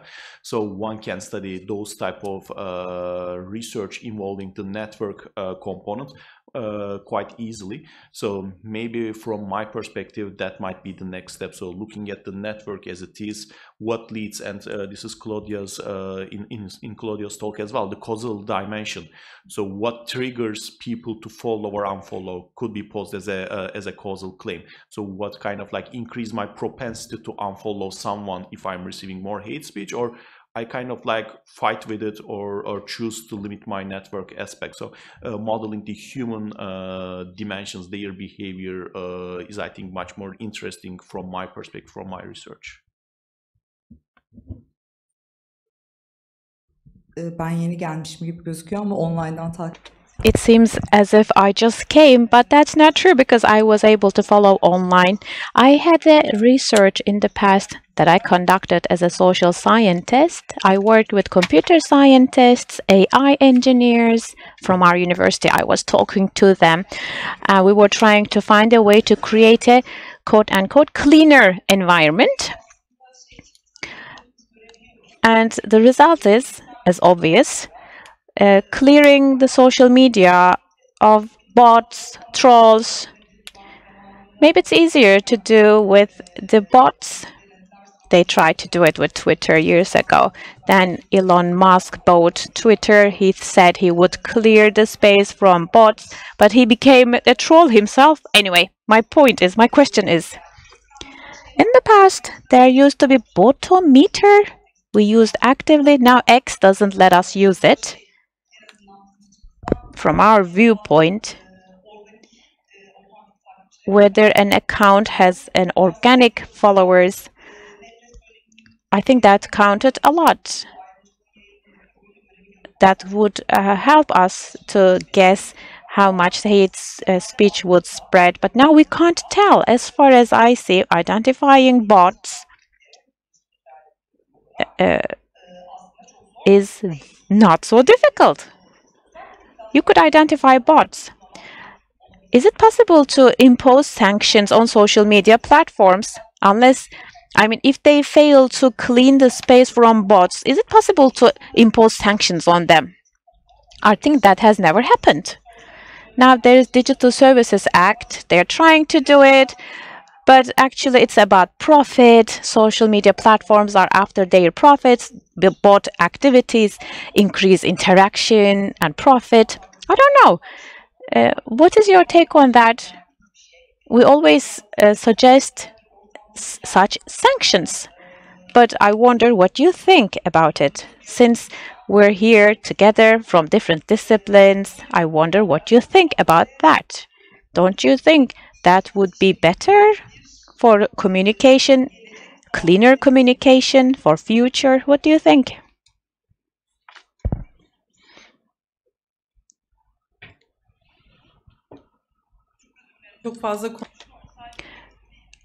Just a very quick point. I'm not going to take much time. On social media, on digital media, I don't think we should clean it from bots. It should go on with bots, despite the bots. In terms of how to handle bots, we need to find a way to cope with them. In my data set, I encounter bots, yes. I treat them as if they are individuals, but I annotate that they are bots, of course. And bot talking to a bot, their interaction, I also evaluate that. And that's also another perspective and analysis. This is a great question. This is my viewpoint. Maybe other people have different opinions. Actually, bots reflect the thoughts of the society, so it's good. Claudia. I wanted to respond to this question. previous question, that I think that, so one of the things that is going on at Cornell is Professor Basarova has been working on the social media lab, which is an experimental space. So I think we can start to think about these networks or these behaviors through experimentation. And I think a lot more work can be done and should be done in that space. And it's somewhat artificial, you talked about sort of artificial data or fabricated data. But I think that is a very promising opportunity. I worry that if we don't draw from multiple social media platforms, we're not going to really capture the full story. But I think it is really wonderful because after X closed all the stores, that's really not enabled us to do the kinds of studies that we need to be doing. So regulating social media platform, I think, is a huge issue. I think that what has happened, basically, we have opened the gates, the beast is out. We didn't realize what was going to happen. We now have an entire generation of people which suffers from being too much overexposed. Everybody is actually experiencing deficit in attention. So this is the reality. No one can read the book anymore, more or less, right? So everybody falls asleep after 2 pages. So our attention span has become just like a snap. So provocatively, I would say, why don't we close them? I think that they've done too much damage than benefit from a certain perspective. So let's keep like open messaging, instant messaging stuff, and then let's close all the rest.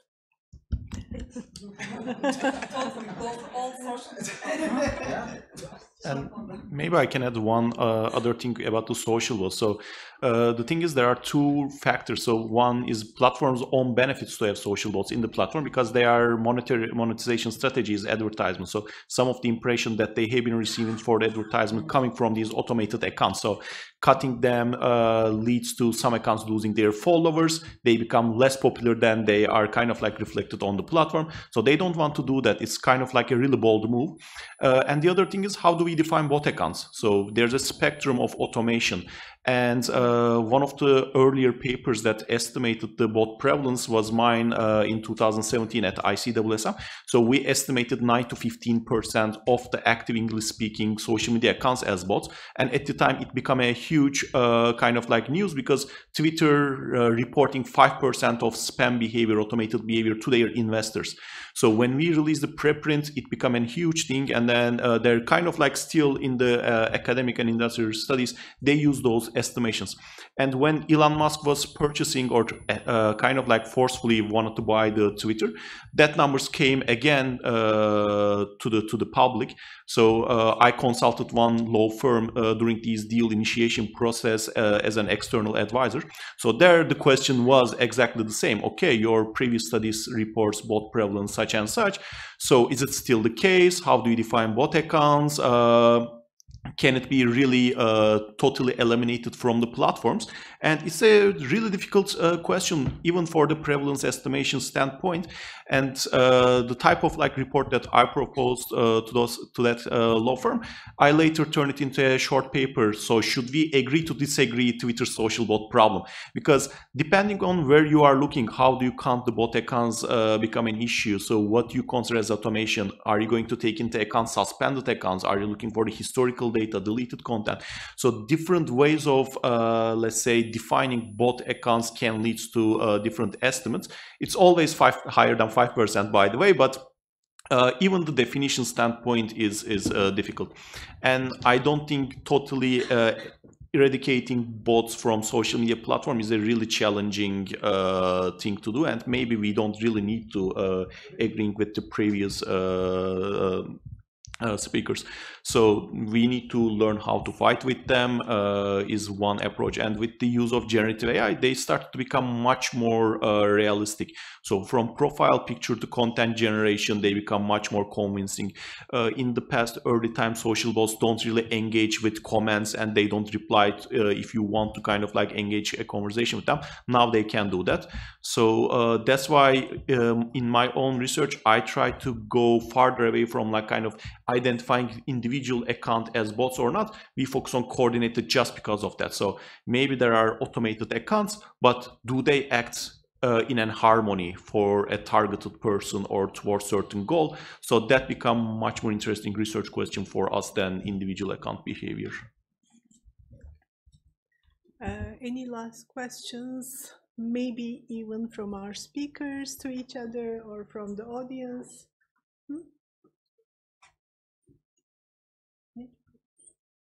Oh, çok açtık. Tamam. Okay, so we are wrapping up here. Apparently we have surpassed the allocated time. So thank you again. Let's thank our speakers one more time.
It was a multicultural district that some likened to the Tower of Babel with its plethora of languages, as well as its many smells and sounds.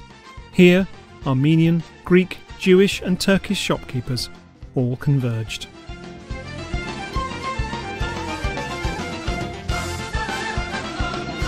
Kurtuluş'ta arsamız vardı.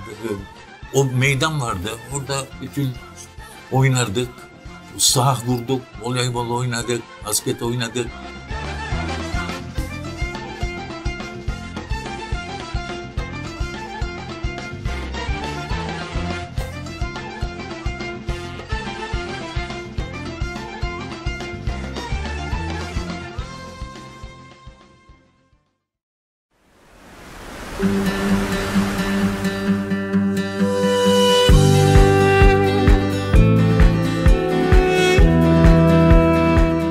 Süreyya Opera, built by Süreyya Ilmen, aka Süreyya Pasha. The Süreyya Opera took 3 years to build and opened with an ostentatious gala on March 6, 1927.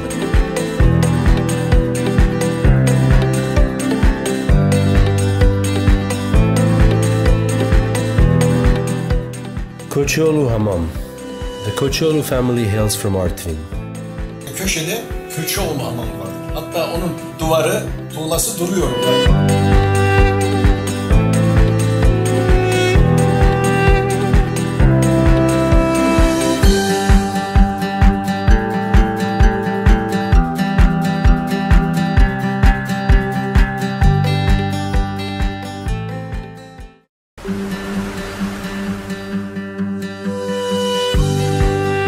Built Built by the Armenian architect Harutyun Sarafyan, the three-story building drew inspiration from Italian opera houses.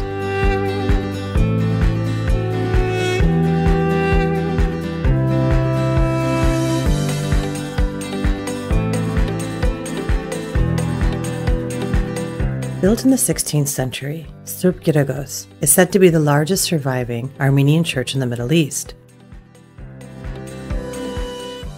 Legend has it that one day a camel made its way inside and was only recovered after a long search, giving the cavernous bathhouse the nickname Devi, or Camel Hammam.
It was a multicultural district that some likened to the Tower of Babel with its plethora of languages, as well as its many smells and sounds.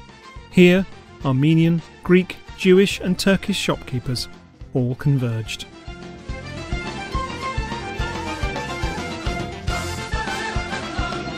Kurtuluş'ta arsamız vardı. O meydan vardı. Orada bütün oynardık. Saha vurduk, voleybol oynadık, basket oynadık.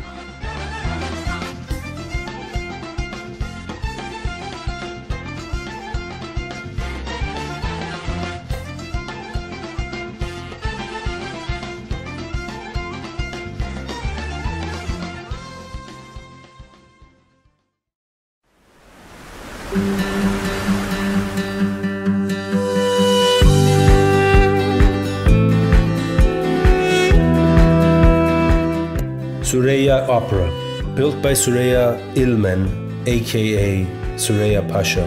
The Süreyya Opera took 3 years to build and open with an ostentatious gala on March 6, 1927.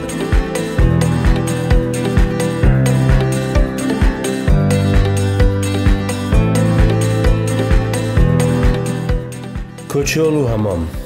The Koçoğlu family hails from Artvin. Köşede Köçoğlu hamam var. Hatta onun duvarı, tuğlası duruyor orada.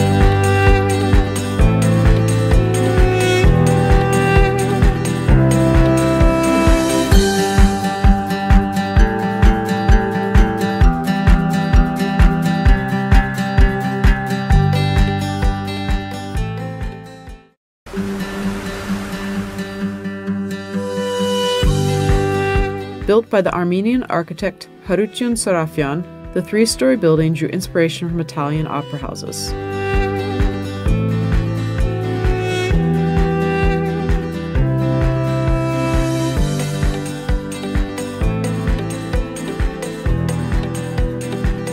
Built in the 16th century, Sırp Giragos is said to be the largest surviving Armenian church in the Middle East.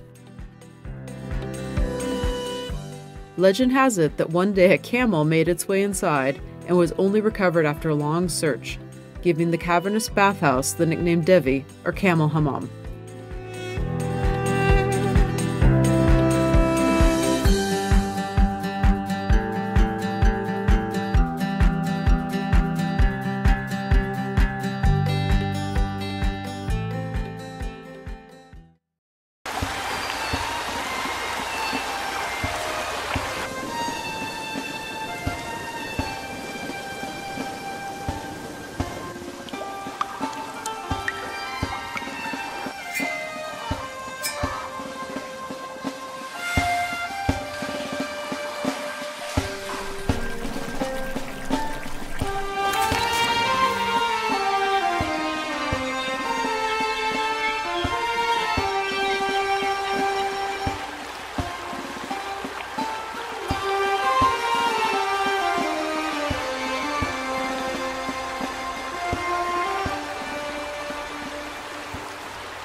It was a multicultural district that some likened to the Tower of Babel with its plethora of languages, as well as its many smells and sounds. Here, Armenian, Greek, Jewish and Turkish shopkeepers all converged.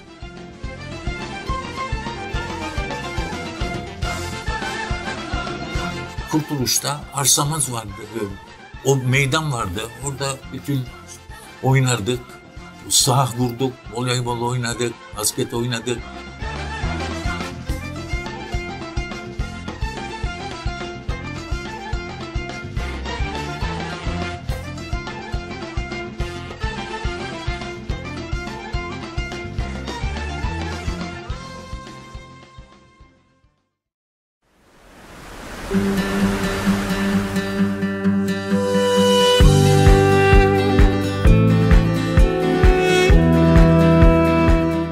Süreyya Opera, built by Süreyya İlmen, aka Süreyya Pasha.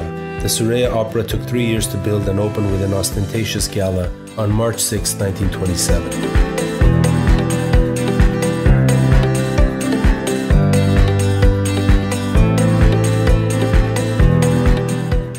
Koçoğlu Hamam. The Koçoğlu family hails from Artvin. Köşede Köçoğlu hamam var. Hatta onun duvarı, tuğlası duruyor orada.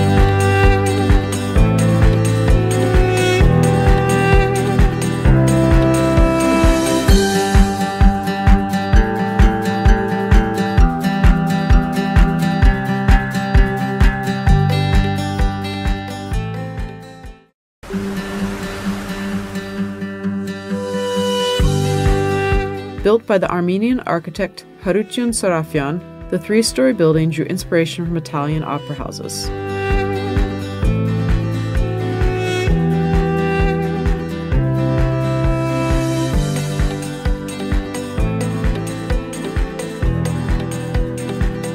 Built in the 16th century, Sırp Giragos is said to be the largest surviving Armenian church in the Middle East.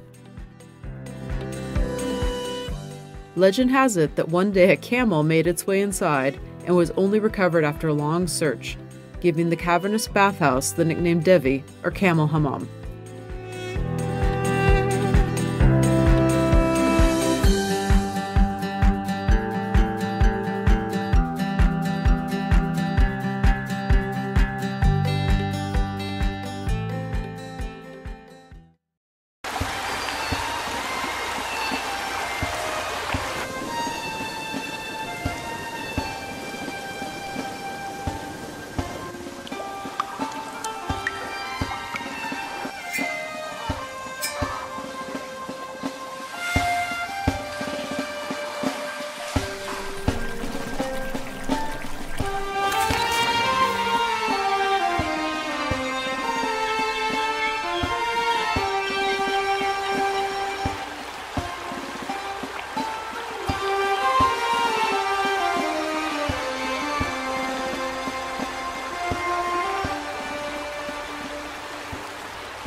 It was a multicultural district that some likened to the Tower of Babel with its plethora of languages, as well as its many smells and sounds.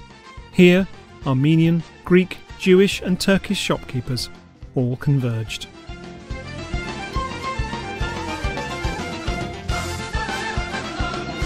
Kurtuluş'ta arsamız vardı.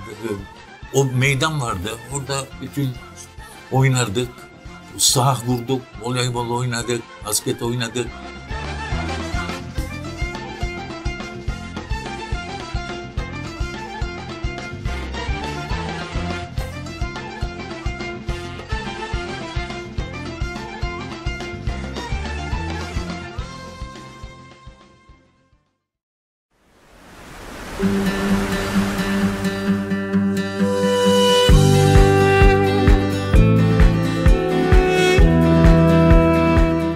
Süreyya Opera, built by Süreyya İlmen, aka Süreyya Pasha. The Süreyya Opera took 3 years to build and open with an ostentatious gala on March 6, 1927.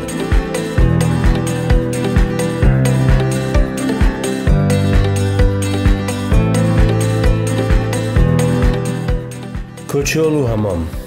The Koçoğlu family hails from Artvin.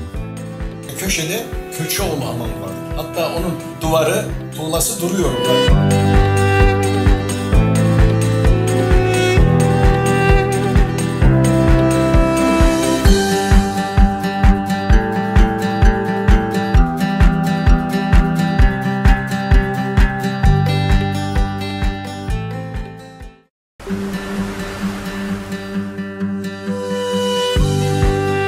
Built by the Armenian architect Harutyun Sarafyan, the three-story building drew inspiration from Italian opera houses.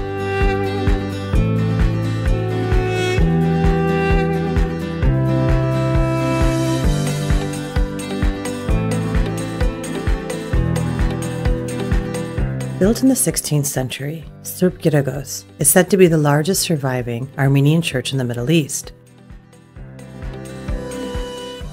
Legend has it that one day a camel made its way inside and was only recovered after a long search, giving the cavernous bathhouse the nickname Devi, or Camel Hammam.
It was a multicultural district that some likened to the Tower of Babel with its plethora of languages, as well as its many smells and sounds.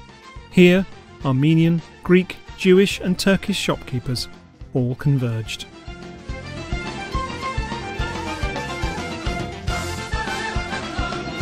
Kurtuluş'ta arsamız vardı. O meydan vardı. Orada bütün oynardık. Saha kurduk, voleybol oynadık, basket oynadık.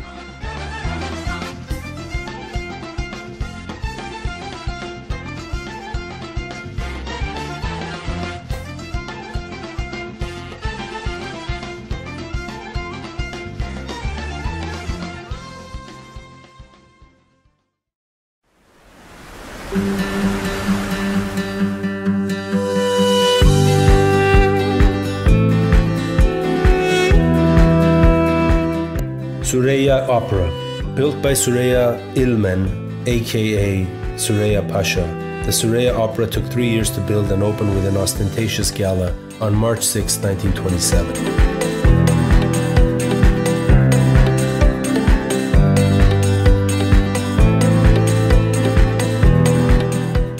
Koçoğlu Hamam. The Koçoğlu family hails from Artvin. Köşede Köçoğlu hamam var. Hatta onun duvarı, tuğlası duruyor.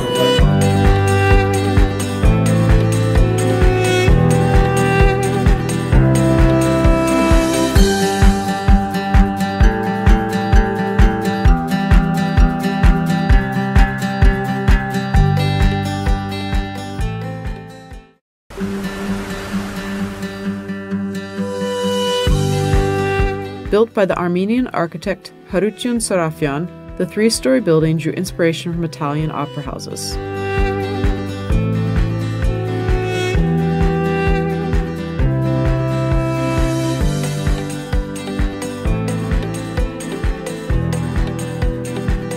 Built in the 16th century, Sırp Giragos is said to be the largest surviving Armenian church in the Middle East.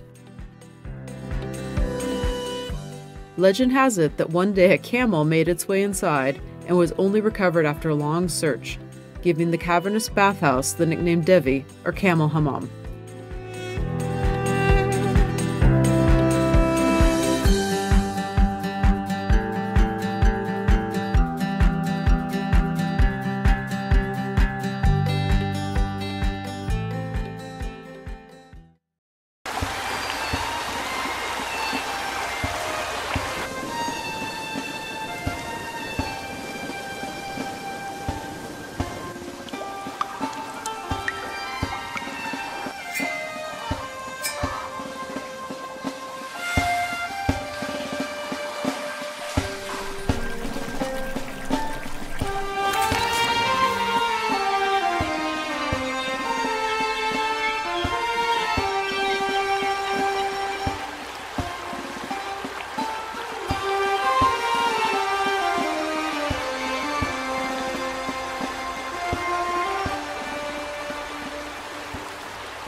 Duyuluyor mu şimdi sesim? Tamam.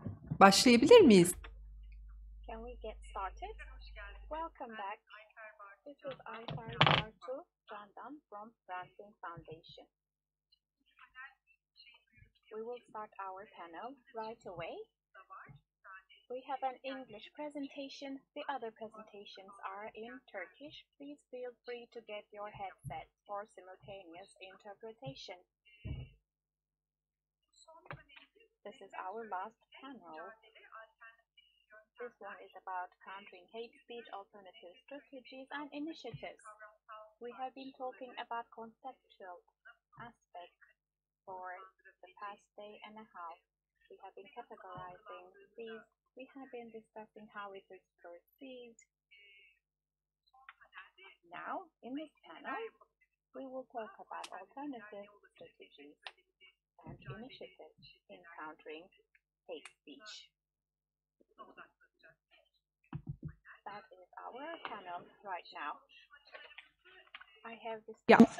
I have distinguished speakers with us.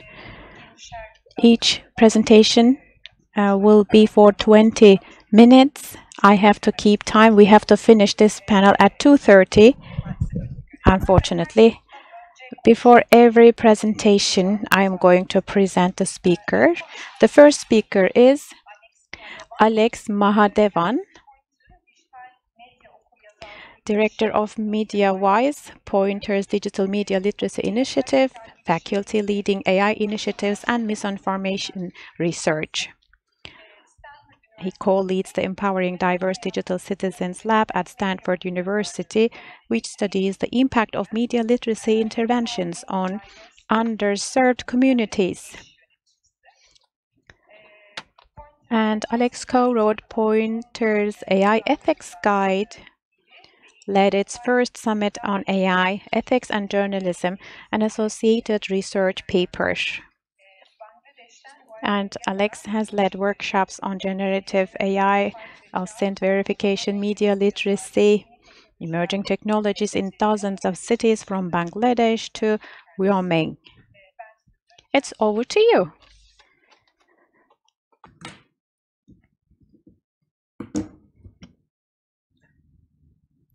Hello? Oh, thank you. One sec. Just bring up my presentation.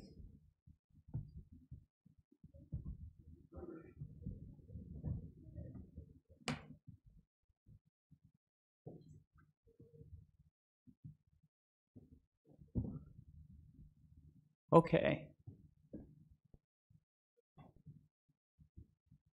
I will, as soon as this gets working, I will try to... It started. Okay. I promise to not take up more than 20 minutes, hopefully shorter than that. As she said, my main area of focus is media literacy, but as we've discussed over the past 2 days, media literacy and the identification of mis and disinformation is inherently linked with hate speech and polarization. I think there is so much overlap. So while my main focus is in the mis and disinformation world, and specifically lately AI, I have found that media literacy strategies are equally effective at countering hate speech and disinformation. Specifically, I've spent a lot of time working with influencers and content creators in the US to address mis and disinformation, and with that, a portion of hate speech and polarization as well, so I will discuss that. But I'll start with, who in here has more than 10,000 followers on social media? No influencers. How about 1,000? Nobody with okay, 1,000 followers. 1,000 followers, okay. So you're what we would call micro-influencers, which can be very effective, as I will discuss. The history of influencers and content creators is linked very closely with social media. With Facebook coming onto the scene, everybody was given a microphone, so anyone could go online and reach hundreds of people, thousands of people, millions of people. And what we found is audiences trust their peers. They trust people who look like them. And on social media, that is what you found in your networks. I remember the early days of Facebook. Maybe some older people like me can remember, you would just post, Alex is at the library studying, or Alex is having a sandwich. But lots of people would interact with it. And that was almost a very early version of what we would come to see with influencers, who now have a huge impact on our information ecosystem. And with the rise of social media, it has created these niche communities that influencers are able to access and have a large amount of influence over. This is an image of Facebook Meta board member Dana White, who is the bald guy in the front who runs the UFC, the Ultimate Fighting Championship in the US. And next to him is a accused sex trafficker named Andrew Tate, who is one of the biggest vectors for hate speech in the entire world. And you see a member of the biggest social media platform in the world, a board member, is hanging out with him.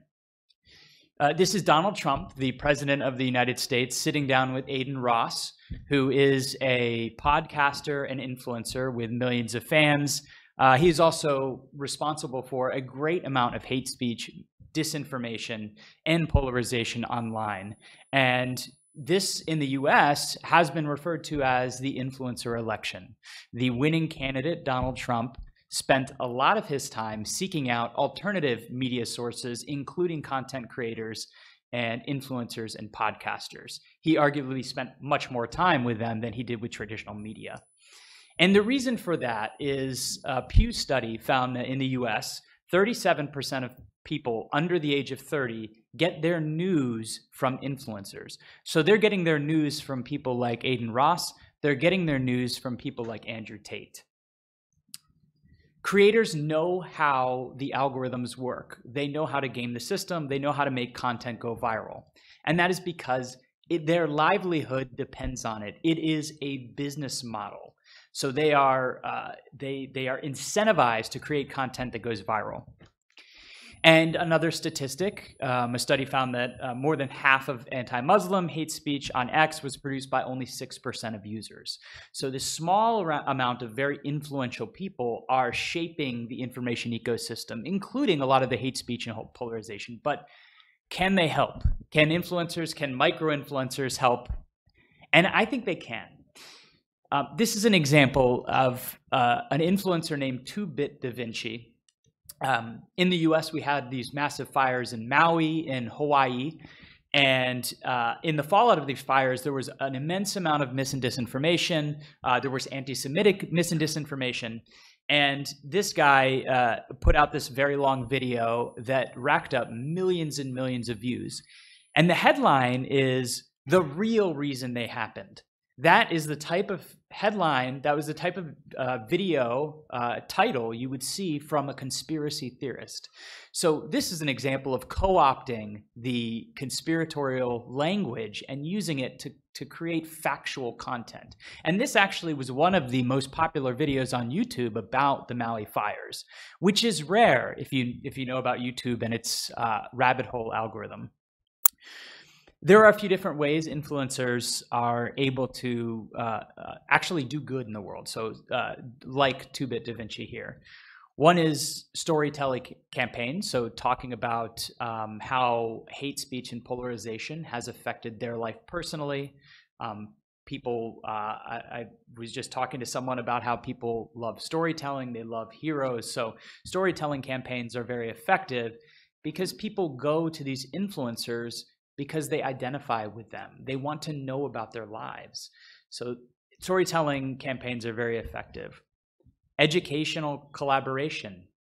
My organization, MediaWise, has done a lot of collaboration with influencers to have them create courses, public service announcements, and other really impactful materials I'll cover very quickly. interactive challenges. On social media, people love hashtag challenges and other interactive. That's the cool thing about social media is people can interact with an influencer unlike they did with celebrities or athletes or things like that in the past. And policy partnerships and digital literacy workshops. So influencers can be very, very effective if they're talking to young people in person and working with politicians and policymakers to advocate for changes. So at MediaWise, we did a series of public service announcements around COVID-19. This is a very, very popular YouTuber named Tyler Oakley, not a journalist in any way, but he went out and talked about the spread of vaccine misinformation and how harmful it was. And so he was reaching a new audience. Actually, he has a very large LGBTQIA+ audience that traditional journalists don't have in the US. And so he was able to reach them. Here in Turkey, you may recognize the guy in the middle, Ismail Küçükkaya, did a series of media literacy workshops with us and also created a WhatsApp course. So that was for older adults and helping them identify misinformation. So he was somebody we knew was influential, millions of followers. And so we had him star in a series in which he talks older people through how to identify mis and disinformation. Our curricula is based on very applicable skills like lateral reading, learning how to do an effective Google search.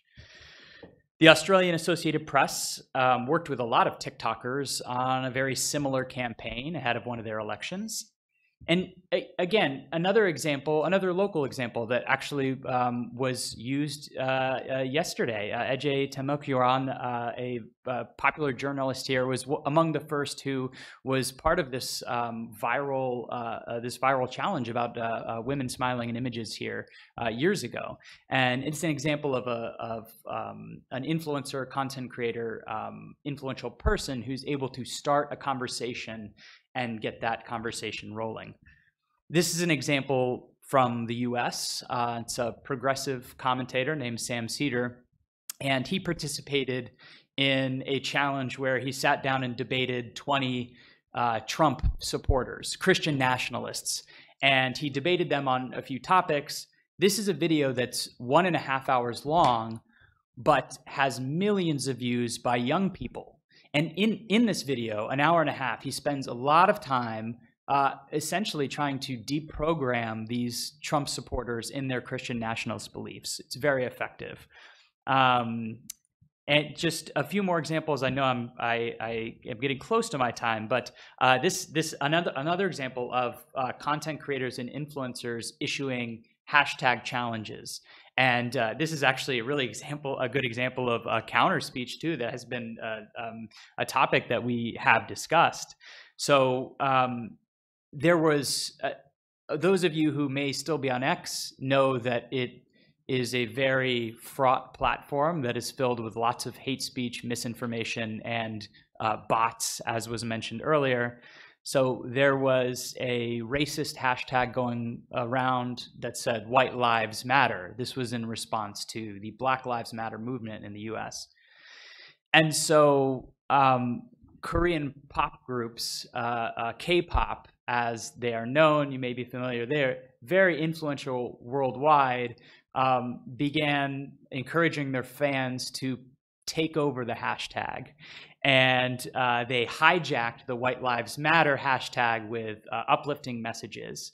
And K-pop stars are also very, very good examples of influential figures that are able to shape the public perception around different groups of people in ways that we may not have seen in the past.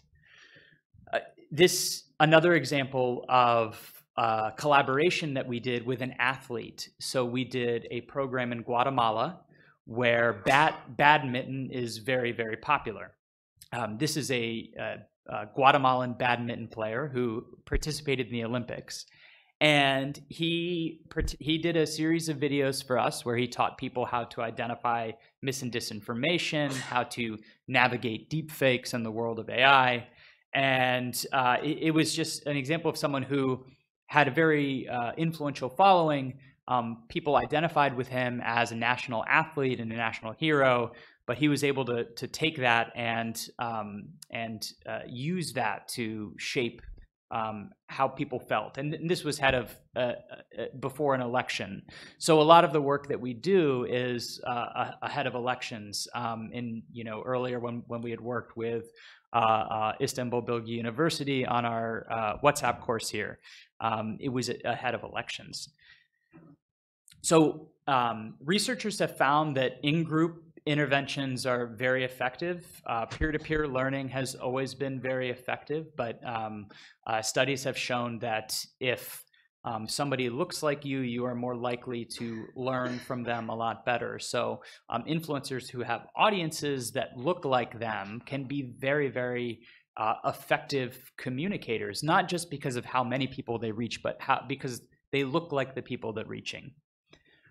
What we found in our research of our courses with our content creators was after people participated in a course, we saw a 20 percentage point increase in their ability to discern disinformation. So on average, people were about 60 to 70% effective at spotting disinformation. After the course, that went up to the 80 to 90 range, just learning basic media literacy skills from an influencer who they know and identify with. We found similar results and impacts here when we did a study in Turkey. We did a study in Spain and Brazil, and we currently have 2 studies happening. In terms of the strategies for working with influencers, I would highly encourage universities, civic groups, newspapers, and publishers to look to influencers as solutions to the mis and disinformation problem, and very much the hate speech and polarization problem.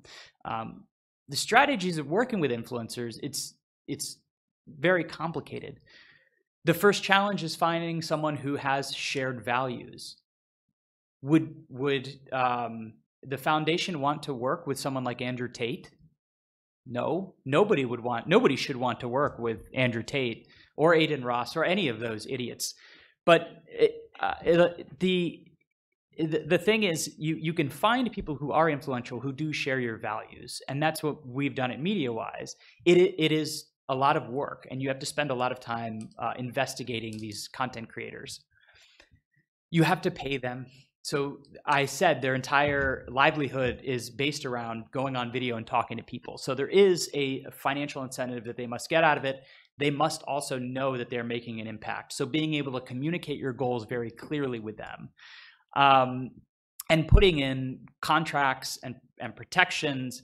You want to make sure that an influencer sticks to your values, continues to share your values, and doesn't go rogue and start posting hate speech themselves. So that's why the vetting is important, but contracts and strategies. And then considering what type of platform, what audience you're trying to reach.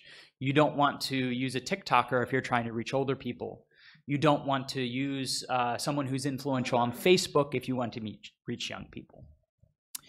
The challenges ahead, I mentioned micro-influencers because they're becoming more important because in a question I asked yesterday was about how social media is becoming more decentralized.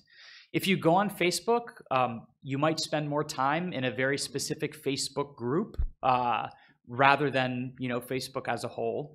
But there are also platforms like Discord that are closed messaging apps where young people go to talk to each other. On Instagram, people are spending more time in group chats than they are. So the importance of influencers who have massive followings may not be as effective in 5 years and 10 years because there are so many different small communities. So that's a challenge we must think about.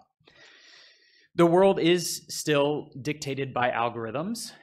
So we are still at the whims of what the platforms want. And over the past 2 days, I think there's been a good, healthy amount of criticism of the platforms and how they address mis and disinformation. So that is also something that we have to consider as we employ the use of influencers is that algorithms will still determine the success or failure. There is a reproductive rights influencer named Deja Fox in the US who was putting out factual information about birth control pills. And Instagram was pulling down her posts, even though they were factual, they were legitimate, because they didn't allow pharmaceutical sales or something like that. So again, these algorithms and these platforms will determine the success or failure.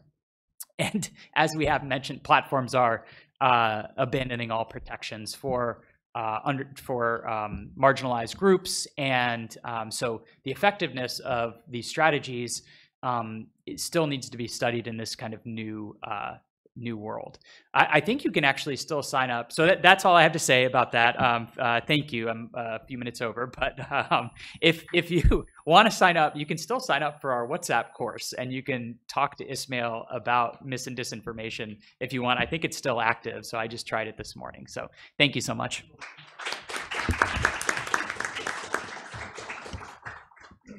Thank you, Alex.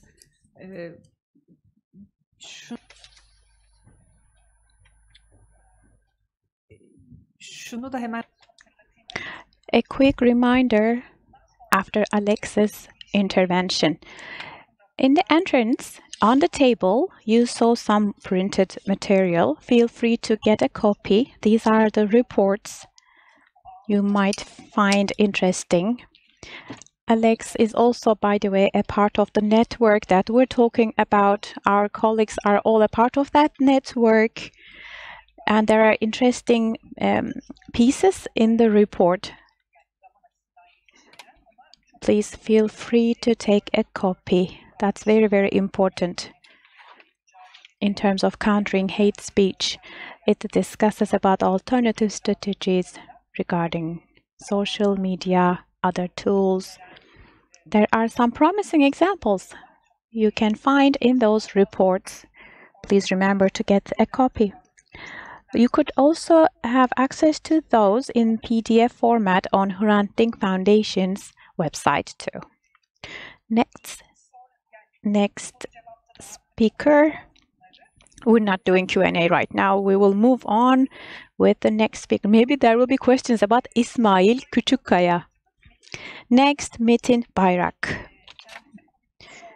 Since 2014, through Opus Noesis, which he founded, Bayrak has been working to promote applied philosophy in Turkey while also teaching various courses as a part-time lecturer at Galatasaray University and Istanbul Okan University.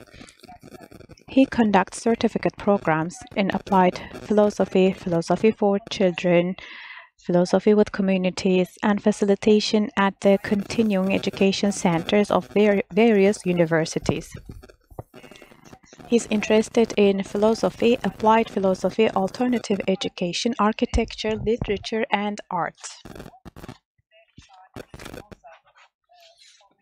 And look at this beautiful background.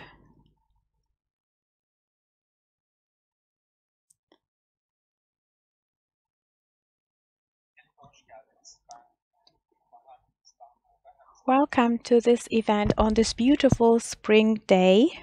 Those who come from Istanbul, those who come from outside Istanbul.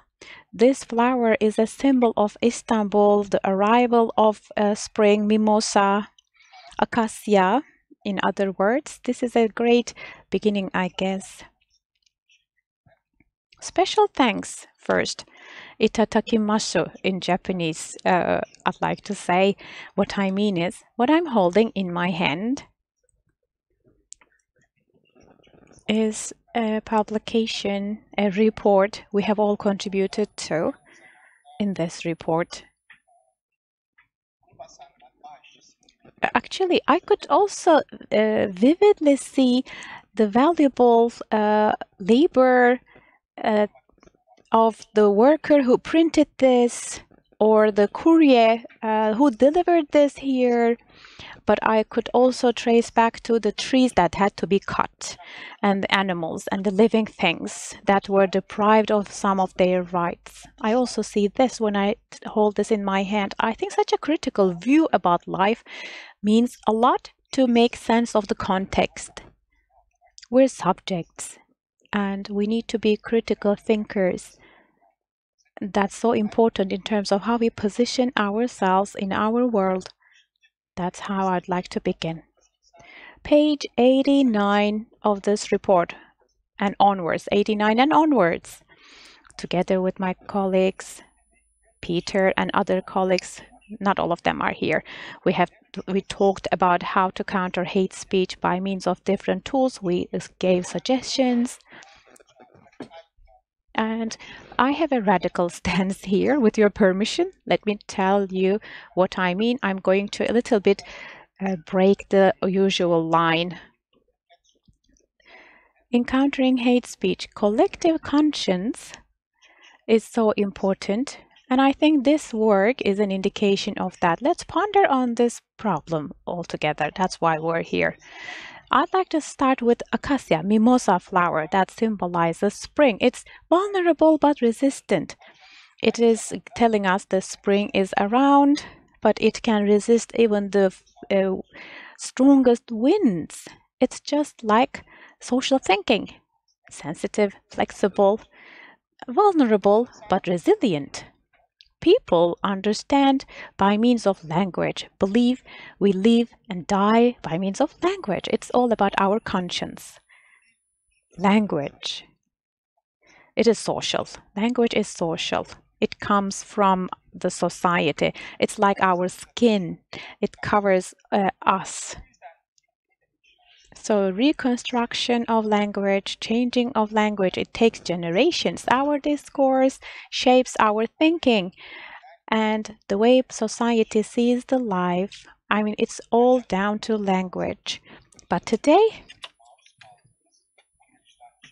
language is shaped with certain images on the shelves of supermarkets, on the billboards, on the streets, and ads on the metro stations, fridges in our houses. They shape the language.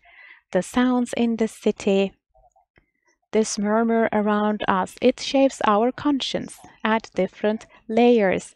They keep sending attacking messages to our conscience. How do we process these messages? How about our relations with others? And how about economics and politics? Unfortunately, these dominate those areas. And it disrupts our reasoning. The question is, as Descartes said, the hate speech creates obviously certain problems. With a philosopher hat and an educator hat, I would like to ask you to listen to the two instruments that I'm going to play as a metaphor. With two hats, I'm going to play and exercise this piece. Here I go. It's like a trio performance. Dialectic, well, if it's beyond two, well, we talk about trio. That's why this performance should be considered as a trio. After posing the question, I will suggest some hypotheses. These will be the framework of the discussion. Why is this meaningful? Because this is the guide. In the last part of the guide, you will find some helpful tools, picture children books, training, workshop, links, lots of resources. Art, creative resistance, active citizenship, approaches, all in the last part of this report. We need to enforce children. They should be able to criticize themselves. They should be active. Children, I mean. They should be positively engaged. So these are some good approaches, right? In my speech, I would like to talk about some theoretical concepts that you can also find in the guide, in the report. There are 10 hypotheses which will hopefully lead to a solution. Let me begin. Hypothesis number 1. Excessive stimulation on our daily life. Notifications, sounds, it's overdose, unfortunately. Excessively stimulated individuals cannot pay attention, and they are turning into a reactionary creatures. They are anxious. They're swimming in the ocean of anxiety. Item 2. We are subjected to dominance, instructions, even before we're born. Starting from the moment we're born, we learn to obey. Every day we hear 2,000 orders, instructions that we are expected to obey as a child. It's unbelievable. And caregivers keep dominating children and uttering instructions and orders for children so they obey. It is like whipping. And we have less space for ourselves. So this makes us give up questioning. And when we grow up, we stop questioning. 3, interneuron connections help us think. These are the connectors that help us make sense, make associations and connections. But if you make wrong associations in your mind, then you end up with the wrong information and you make wrong decisions. And this creates ethical, political, sociological, ecological problems, obviously. So that's what lies behind our behaviors. Item 4. Tutelage or dominance, it results in castration. So this weakens our critical thinking capacity and analytical skills are hampered. Item 5. Our mind has a weaker capacity to process information and we have difficulty grasping complex structures. So we're happy with simple things. Reductive thinking is what we have these days. So we make sense of everything in very simple terms, with religion, with easy to understand packages, easy to understand. Otherwise, even in the smile of a child, even in an egg, even in this object, you could make indefinite number of senses. 6. Where you live, culture around you, language around you, it shapes your neuroplasticity through connectors. These are chains on your ankles, just like Plato said. Without collective conscience, individuals cannot overcome this problem, cannot become free. If you want to be free, it's all eventually thanks to education, not the system. Why are we like this? We're like this because of education. It's a paradox, unfortunately. Item 7. Humanity evolving, but we're not aware of that. So we have to learn everything. Brainwashing, indoctrination through missionaries, ideological groups, this is their basic instrument to access individuals, to turn individuals into militia. People need to learn. Metaphysics book written by Aristotle refers to the need to know among humans. To live, we need to know. And to live is a desire. So we desire, we want to learn. To kill oneself, you can't kill yourself. You need something else that may kill you. 8. Learning, theory, mistakes. So it's all about correcting mistakes. And in a learning research, the best way to learn is to correct mistakes. This happens in 2 ways. How do we see our mistakes? Either through experience. So you need to face some wrong examples. In 1983, after Dersim massacre, Kurdish people were forced to migrate, and through black propaganda, the government said Kurdish people eat humans, human flesh. And in different cities, people were scared of Kurdish people. But once they made friends with Kurdish people, they thought there was no reason to be scared. Let's say hi to Kopar, by the way. And the second way of doing that is to process information mentally. Imagine someone comes to you and says, "Oh, did you know those people eat human flesh?" Don't you think you won't be influenced? I think you're not going to believe in anybody who says that. As long as you have a critical thinking, do you have to believe in everything you hear? It's about your intellectual processing. Microphone, please. Interpreters lost the microphone.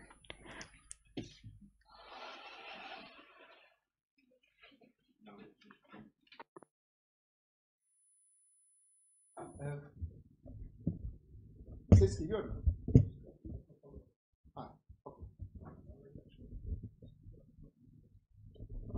Teşekkür ederim. I was saying, life is a ball of problems, hurdles, challenges, and to solve those problems, we need education which teaches us coping skills. Of course, they need to be translated into real life experience. Well, 10. Item 10, it's the last one. 10th hypothesis. In this world, in the street, building, family, house, individuals turned into consumers, status quo, passive consumers. They have limited limited activity. They have activity, they're active, but in a limited space. So an ideology and products are imposed on consumers. Bear with me with this analogy, but it's like chicken in a farm. Those chicken, they're free, but they are only within the fence, in the fence. It's like being a chicken.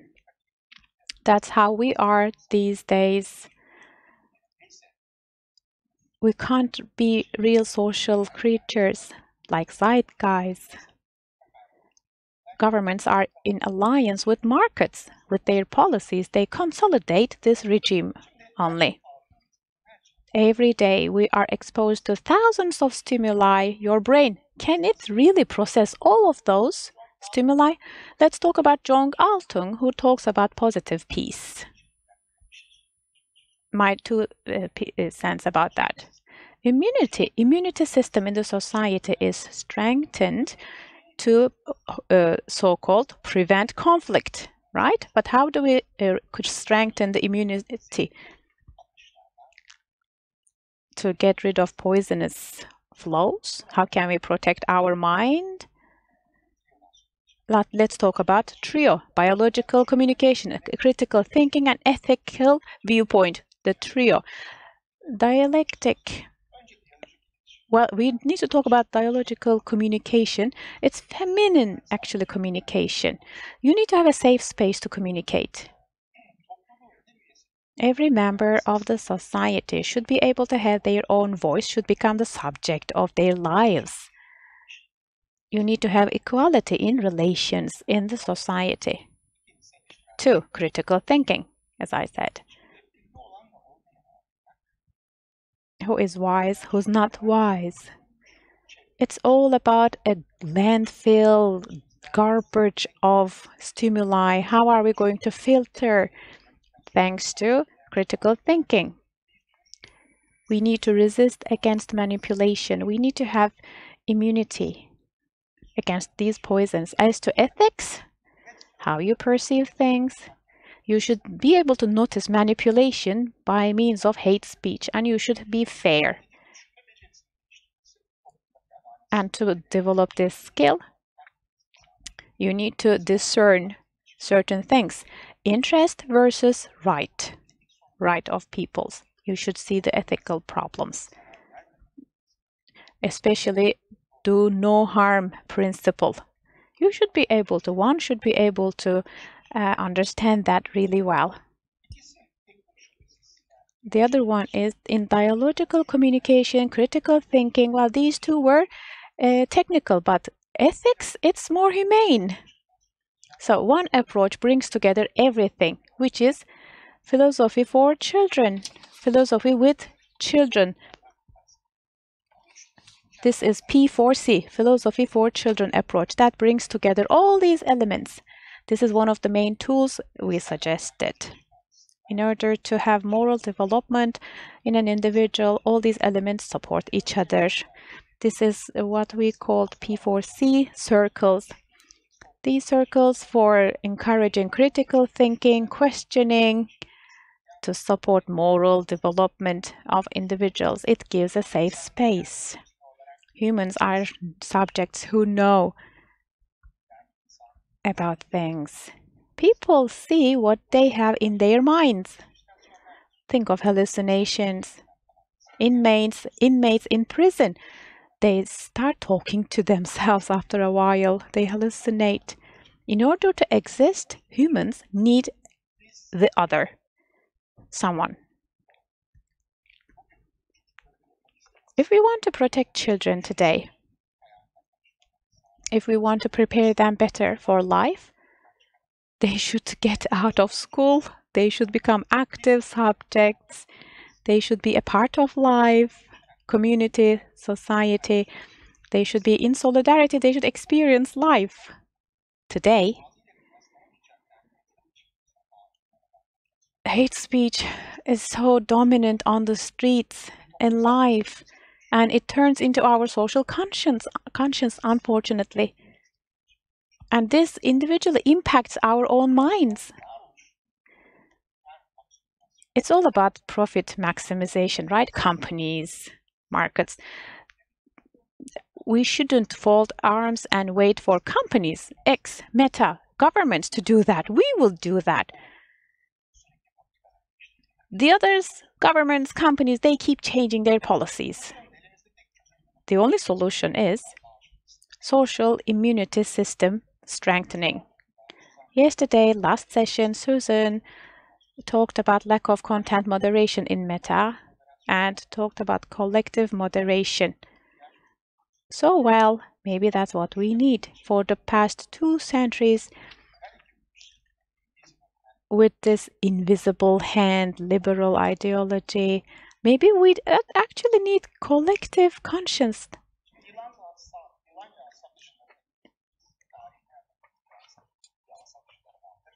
In every moment in history, people have known about eel oil sellers. We cannot cut something with law and regulations.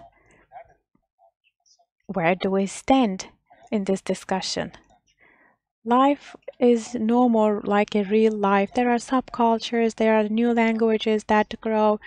So life keeps producing itself. There's dialectic approach, people trying to become subjects. So this is about positive peace. And this is about P4C circles, which needs strengthening. Pari, the tool introduced yesterday. What a good initiative. There are also other initiatives. And of course, they're not going to be a panacea on their own, as Didar Akar said yesterday. It's not a silver bullet.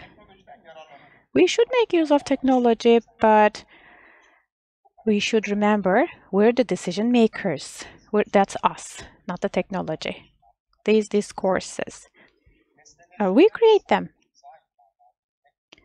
by creating provoked consent. We can't talk about real solutions. We exist with our emotions, react with our emotions, sentiments, pathos.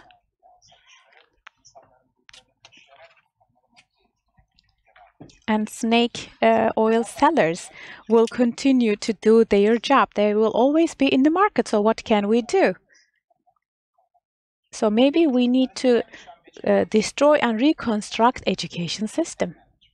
And in my opinion, for basic life skills, a set of basic life skills, ethics and critical thinking should be a part of the education system. That's the most important part of my speech. Homo socialis concept should be persistently emphasized every day, just like Coca-Cola advertising every day for thousands of people with billboards. Just like Coca-Cola doing this advertisement, we should do the same. Homo socialis. We are Homo socialis. We live in society. We're such a species. We should communicate that message in such a strong way, as strong as Coca-Cola does their advertisement every day. We hear hate speech, conspiracy theories, trying to manipulate people. But critical thinking and ethics have to become a part of education, so nobody can manipulate us. So Istanbul, what is the most important part of Istanbul? It could be different parts. You can't say only one part is most important, right? There are different answers to this question. So see, this is about concepts. It depends. In broader sense, such circles, Socratic talks and conversations, such debates, maybe we could create a new culture, don't you think? And maybe it could be an exit for public space, so we could have our own voices. That's what we need as a society. People can turn into subjects as an ethical creature. It's spring, beautiful weather, nature reviving itself, reanimating itself. Yes, there will be challenges, difficulties created by some institutions. I hope we always remember we have a collective conscience. And please keep up your hopes. Thank you very much. Çok teşekkürler Metin Bayrak. Thank you very much, Metin Bayrak.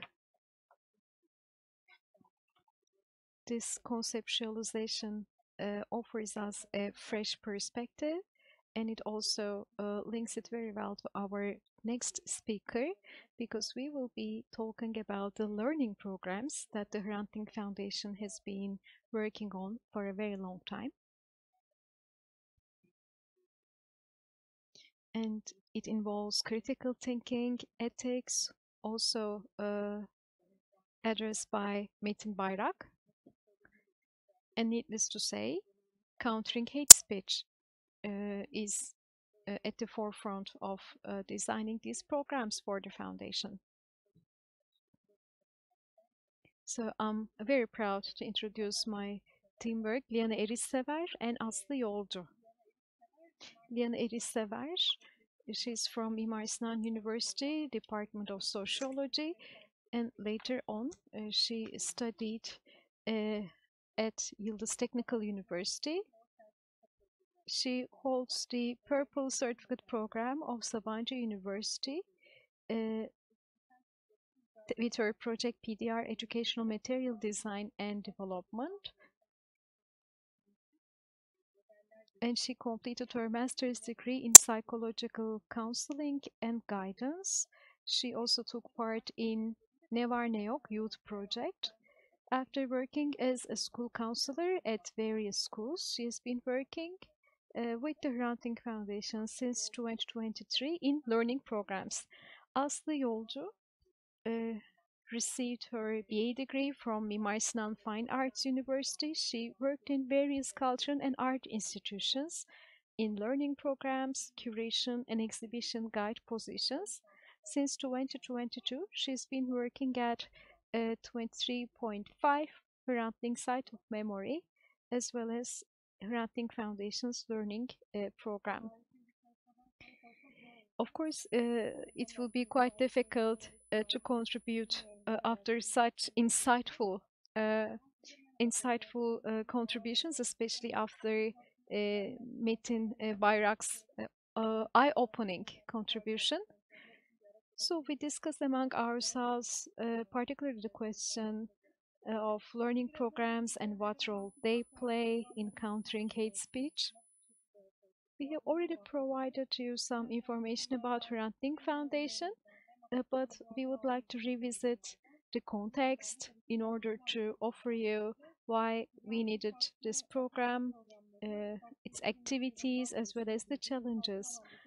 So since 2022, the Hrant Dink Foundation has this learning program, but this is in fact based on accumulated outcomes of various projects that have been carried out over the years. That includes oral history studies, that includes research work. And I'm sure some of you have already been to 23.5 ramping site of memory.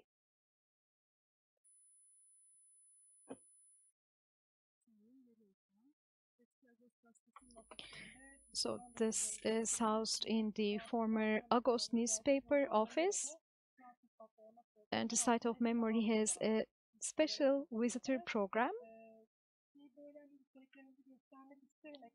I would like to share with you the various workshops we carry out at the site of memory, which are essential parts of our HDF learning programs. Inclusive language, democratic cities, rights-based life workshops, sites of memory.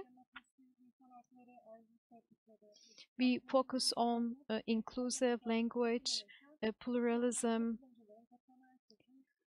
and through these workshops, we want our participants to learn from one another, to think of our own prejudices, to lend an ear to others' stories, and to also understand the power of collective decision-making. But we also offer a space for dialogue. And we, of course, would like to ideally see this space to be used for a social dialogue. At the heart of our activities, we have a discrimination, rights-based approach, hate speech, and we organize workshops both for children and adults. Adults group include mostly university students, but then we also work with secondary school and high school students. And on the screen, you see our learning goals.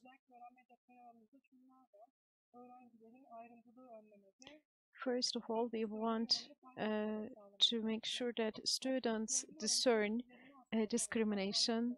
They also notice prejudices feeding discrimination. We want to reduce bullying, peer bullying. We want our participants to understand how discrimination works in practice and also gain a new perspective on approaching discrimination. We want our participants to have a better understanding of inclusive discourse and how they can transform discriminatory discourse into an inclusive discourse, and we want to build capacities towards this end. So in 2024, we reached out to 1,900 people. 1,200 of them were a young population from 12 to 24 years of age. This included civil society organizations, minority schools, private schools, universities, municipalities, and through municipality networks, we reached out to young people. As we were preparing this presentation, we had one point in mind. Rather than focusing on workshops, we want to focus on the content of our learning programs.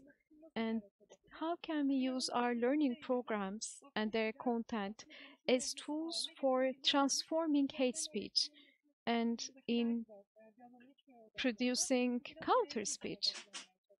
So we wanted to work at micro level. We wanted to focus on individuals rather. And after each and every workshop we organize, we ask both written and verbal feedback from our participants. And then we also come together with students, their teachers. We also collect verbal feedback.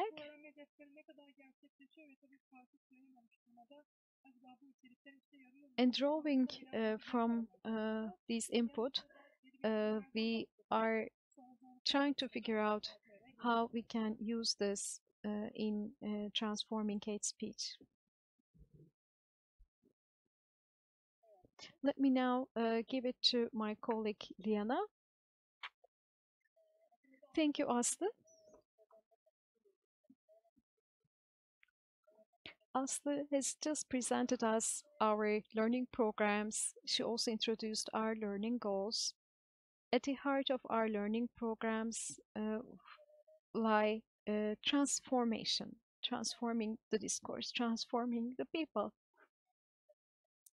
And as we already told you, we have some evaluation forms, and these forms include both open-ended questions as well as questions based on scale. We would like to share with you some of the feedback we collected.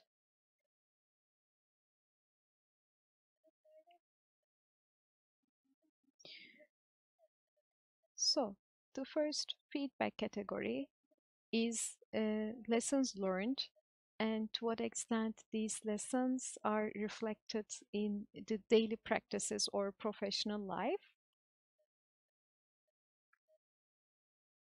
So here we usually receive feedback that participants has gained more awareness, and we also receive feedback about recognition of hate speech, detection of hate speech, which also points to more awareness. We can also observe empowerment of individuals and also their nurturing hope for the future. Particularly when we talk to teachers, we also see that they have more awareness now about empathy in the class. I would like to read out two specific feedback we received. So the first one, when I write a post on social media, I am now more cautious to use an inclusive language. So from now on, I'll be more careful as a teacher. So a next feedback I want to read out. This workshop helped me gain more awareness about discrimination. So I started to pay more attention to discriminatory discourse on social media. And from now on, I make effort to use a more inclusive language, an encompassing language. And the second category, feedback category,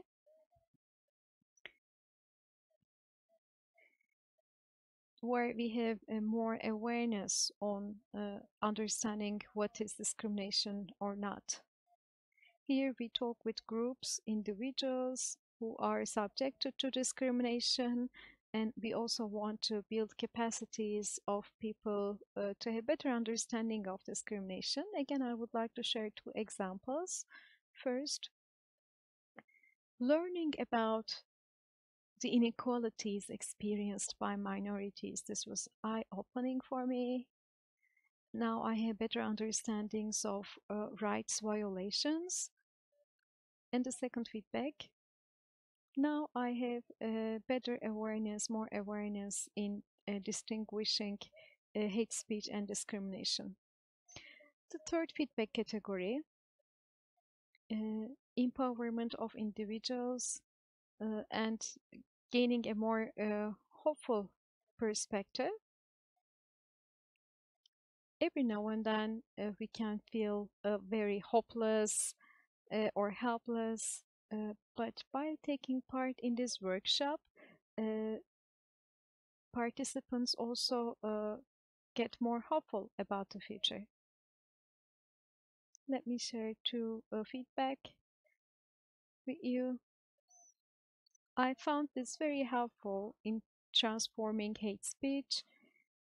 I also came to notice that when I am subjected to discrimination, I'm not always responding in the most constructive way. A second feedback, the workshop influenced our students very positively. I now believe that they can play better roles in the future, and students themselves became more confident. That was the feedback by a teacher. The fourth feedback category is deepening empathy and raising public awareness. We also received feedback in this category. Whenever a person is exposed to hate speech or discriminatory discourse, the participant is no longer remaining silent, but responding to that. So it has two layers. Once our participants attend this workshop, their individual awareness is raising, but also they're becoming more aware about the community. I would like to read out the specific feedback. Taking part in this workshop was very helpful. It allowed me to interact with people. From now on, if I encounter hate speech, I don't want to remain silent. Second feedback I'm reading out. It was very helpful to have such an enabling and open atmosphere. I will do my best to be as attentive as possible, and I also encourage people in my circles to do the same. So the fifth feedback category is to foster the culture of debate. We want to have a dialogue-based debating culture. We want to cultivate such a culture, and we also received feedback in similar vein. We want to work collectively to identify problems, but also to seek solutions. It is quite important for us to learn about different perspectives, different approaches. And in order to bring about change, we need to think collectively and work collectively. I would like to read out two feedbacks from this category. First, we decided on everything by discussing. Everyone freely expressed themselves. Second feedback, this workshop experience was helpful for our students to effectively communicate with one another in a group. They could express themselves respectfully, and this whole process facilitated decision making and enhanced overall teamwork.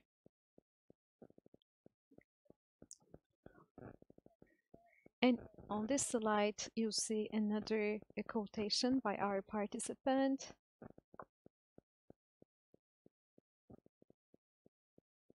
Another feedback from a participant who benefited from the workshop and also had implications in his or her professional life, and how such workshops could also be organized at corporate level. And now let me turn to Aslı again. Yana çok küçük örnekler verdi. Because we're running out of time, Liana gave you small examples, but there are numerous examples of feedbacks about open-ended questions, about degrees, different degrees. So we try to categorize those. In the meantime, I should also say not every workshop was so easy as you could imagine. We faced challenges, lots of challenges. We also try to categorize these. You may have noticed or experienced yourselves. In some workshops, there was resistance among the participants, and they were defensive. What I mean is sometimes students, individuals, participants get defensive. They say they're not impacted by hate speech. They're not aware they are impacted by hate speech. They have difficulty understanding that. They get defensive sometimes in certain workshops. Those who work in the NGOs sometimes say they never do discriminatory remarks. So they don't have a depth in their thinking sometimes. Inclusive language usage. Well, not all of them are aware of inclusive language, especially students. During workshops, regardless of the agreements we make at the beginning of the workshop, they keep giving some examples of hate speech. They use exclusionary language. And the media normalizes this language. And people think it's normal. Unfortunately, these were some basic points we cover. By the way, during the workshops, in the groups, there are some dominant voices. some participants speak less. Once, I remember, if there is, let's say, a leader student, that student may use discriminatory discourse, and the others follow suit naturally, and it's harder to break that circle. Some girls, for example, if they have awareness regarding gender, then things change a lot. They become active subjects, and they also inform their peers in the group. So in group workshops, there are sometimes those dominant voices, and they reinforce some thoughts. If that thought is a good one, it's good. They learn some concepts, they learn about transformation, and it needs to be adapted to real life. But it's difficult. Some students don't know how to translate it into a real life experience. Sometimes participants say they learn during the workshop, but they can't implement it in their work life because their colleagues make fun of them if they do, or they don't get a positive reaction. So leading change is not easy. They are hesitant because people make fun of them. We need to reinforce these messages. And during the workshops, there are emotional difficulties and trauma sometimes is triggered during the workshop. Minority schools, NGOs come and join the workshops. And there are also people who are subjected to discrimination, and these subjects are emotionally challenging subjects. And sometimes during the discussion part, disadvantaged participants turn into trainers themselves to help others understand their stance. These are the challenges actually I could summarize here. I think we're running out of time, and Liana will wrap up. So hate speech and anti-discrimination. Well, the workshops are quite helpful. We know just one session of training is not going to solve everything. Of course, we are aware of this.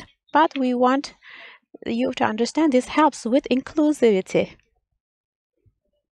Thank you. You please contact us by this email.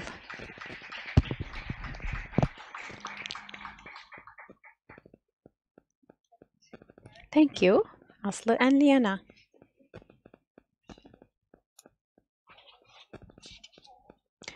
Well, this was our last panel from Turkey, from across the world. We know people are a little bit hopeless, but we hope we gave you some hope in countering hate speech in this panel, thanks to these interventions.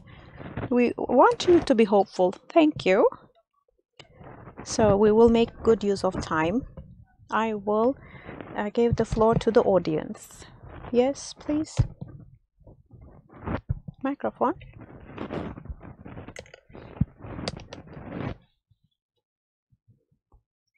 Thank you. Thank you. Very interesting. Thank you.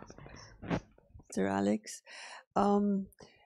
Combating hate speech is directly related to addressing the sources and causes of hate. And I was really interested in the influence of opinion makers, as you labeled them. For instance, the example you gave, I don't know his name, if you can repeat it, the person who met with 20 supporters of Trump. I would be very interested to know how that debate took place. And more interestingly, is there any way of measuring the results of their influence? For instance, in this particular debate, did or do individual influencers have a mechanism or for assessing the outcome of their influence, so to speak? And in particular, this particular example. And Türkçe'de Murat Bey'in. And another question to other speaker about children. Ethical, critical thinking for children, that's very important for students. How about adults? How about critical thinking for adults? How can we help adults develop critical thinking? Thank you.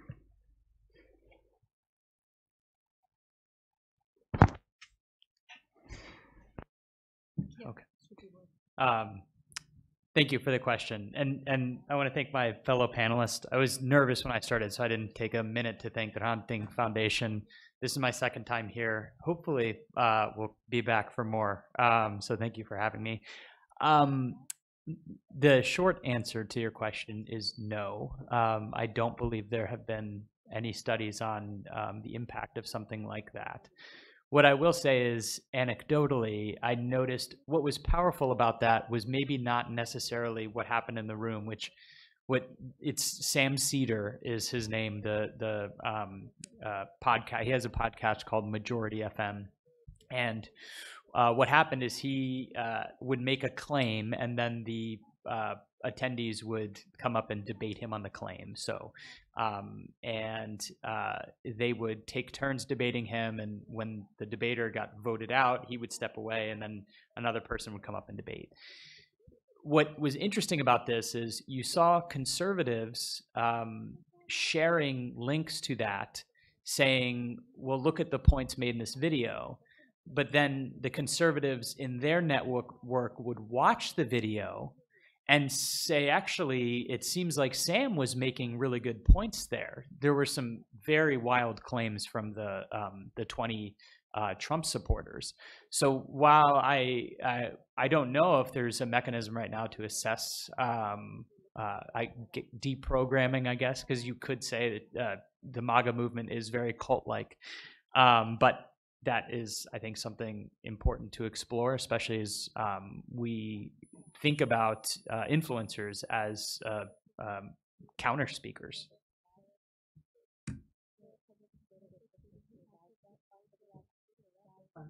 Teşekkür ederim. Thank you. Actually, it's a core skill. Critical thinking is a core skill. We all have that skill. We can, if we want to. We make associations, we make sense, which is endless. And this is a core skill, thinking. It opens the door to the universe of making sense. And remember that C4, P4C, I believe, I think, I guess, including you, we have a very distinguished group of participants. You already guess how I can answer this question. How about me asking you the question? How do you answer this question? If the moderator allows me, I want to ask the audience the same question. Here you go. I'm asking you. Children, okay, how about adults? How can adults develop critical thinking skills? You answer, please. Is that the question, by the way? Yes, yes. Okay, so the critical thinking. How can adults develop this skill? My friends are doing that. The same theory. There you go. You have the question.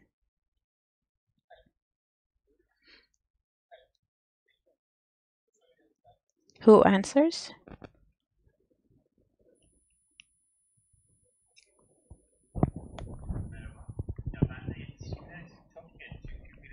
Too late for adults. If you criticize someone, you get attacked.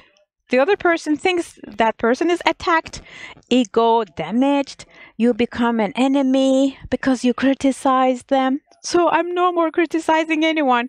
I leave them alone. I can't make anything for anyone else. I need to look after myself. By the way, being able to see something negative, it doesn't help. Think of what is positive in that person. What is positive in that person? Let's emphasize that. So build a relationship first.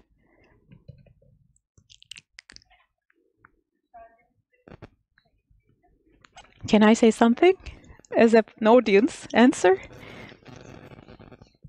In adults, I don't want to be pessimistic, by the way, for adults. It's not too late. I want to be hopeful. We run workshops with adults too. With these tools, you reach individuals, but one institution cannot solve all problems. We heard from Alex, Andrew Tate character, quite interesting. Interesting, quote in quote, so as an influencer, and so popular. And I think it's very interesting. And maybe Alex may want to answer or maybe not, but I think it's like an awarding mechanism, social awards. Think of a man like Andrew Tate. If you're like him, you will be powerful, you'll make money if you're like him. So it's not people keep generating hate speech because some are bad. There are awards, awarding mechanisms. You have a higher status, you make more money, and so on. There are such mechanisms too, and we need to break through those mechanisms as well from a social viewpoint. Individual versus society. So this social awarding mechanism should also be dealt with, especially for adults, also for children. Because it's about the role model, being a man. These are the models, role models like Tate, or actors like mafia, male characters in TV series. They are the winners in these scenarios, in these stories and movies. It's like rewriting fairy tales, right? We need to rewrite those scenarios, social awarding mechanisms. Because it's about who wins. Not that anyone should win, but we should also simultaneously consider those awarding mechanisms. We need to see why those people are so popular. For adults. Also for children. Yes, please.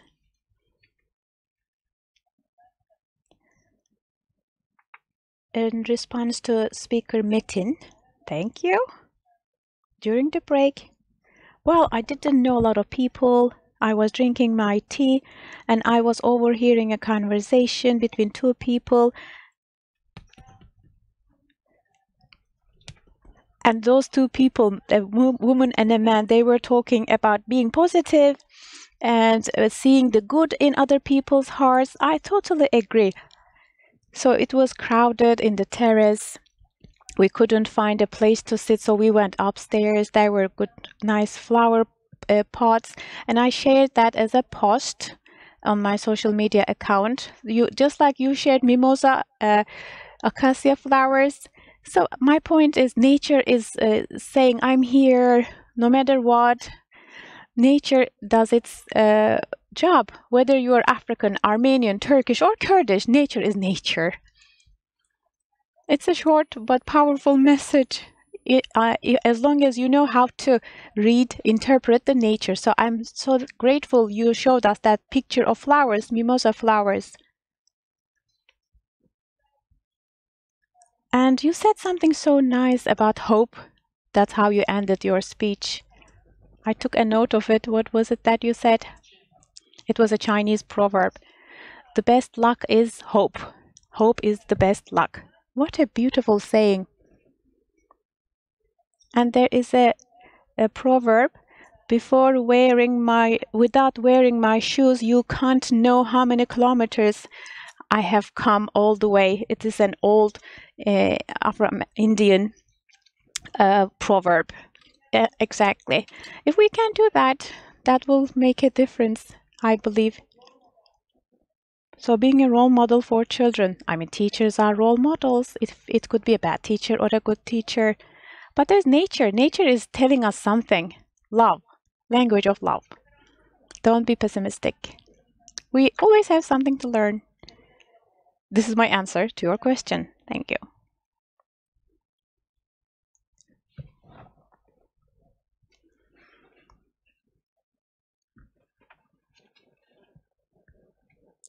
as an answer, I think one needs to go back to their childhood. Otherwise, you can't treat the adult.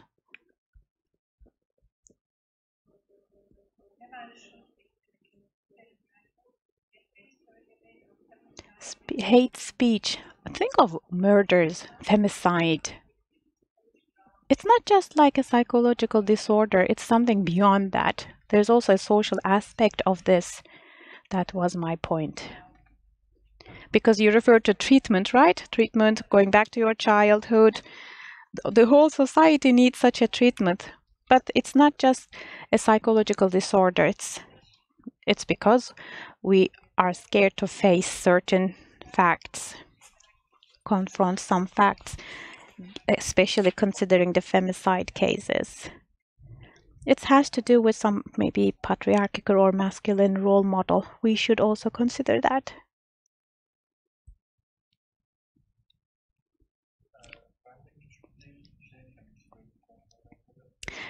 A quick intervention.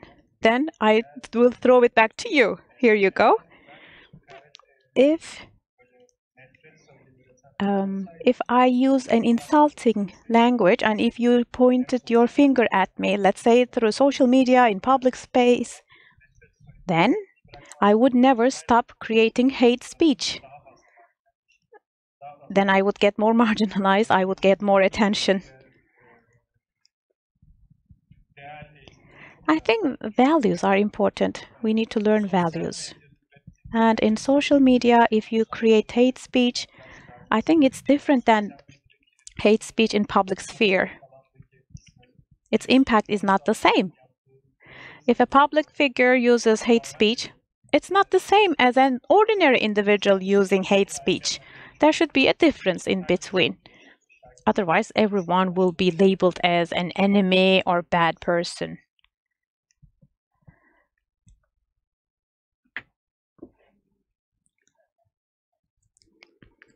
If you want to respond to some of the comments. Yes. Yani we as adults tend to answer a question. Answer is in our minds, and we just deliver the ready content to answer the question. This is about obeying, but mirroring is not like that. It triggers your core skill, which is critical thinking.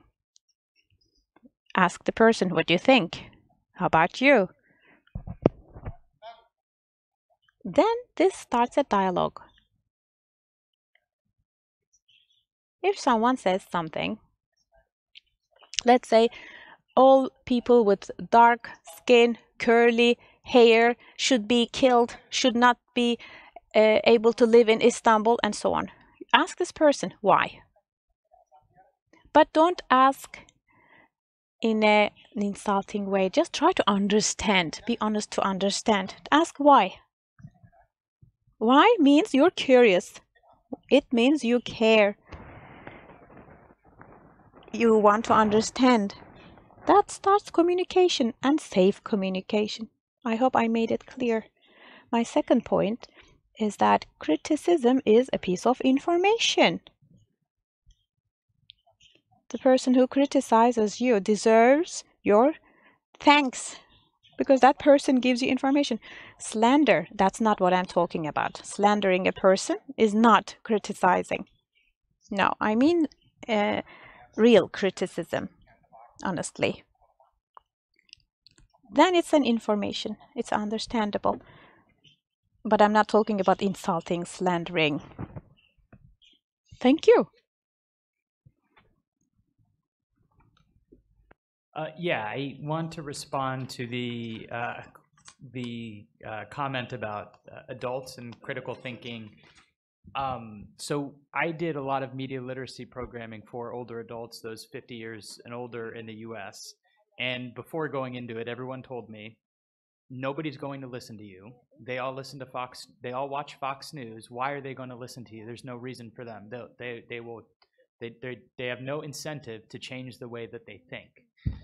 But so I was convinced of that. But what I found was very powerful in helping older adults navigate the world of misinformation online, but also hate speech, was algorithmic literacy. Because older adults, this was during the COVID-19 pandemic, so older adults and everyone was spending way more time online. Our lives moved completely into online spaces. And so these older adults were seeing things online and believing them, and to a certain extent, it had been happening for years, and it's still happening now. But when I was able to explain to them that you are a product, or you are a product to the advertisers, your data and your attention to this piece of content, this video, this post, they're selling it. You are being sold, and you are being sold too. You're being manipulated. Everything that you see, every post and every video, you're getting scammed when you see that video from Andrew Tate or whoever. It's the same as someone calling you and saying, I need your social security number because your bank is crediting you, or I'm a Nigerian prince and I need to wire you $100 million. Please give me your social security. I was able to explain to them that in the same way they're getting scammed, the social media algorithms were manipulating and scamming them. And it did not work on everyone, but it did work. I literally watched older people who only consumed far right-wing news completely change the way that they looked at information online once they understood that everything that they saw was algorithmically designed to manipulate.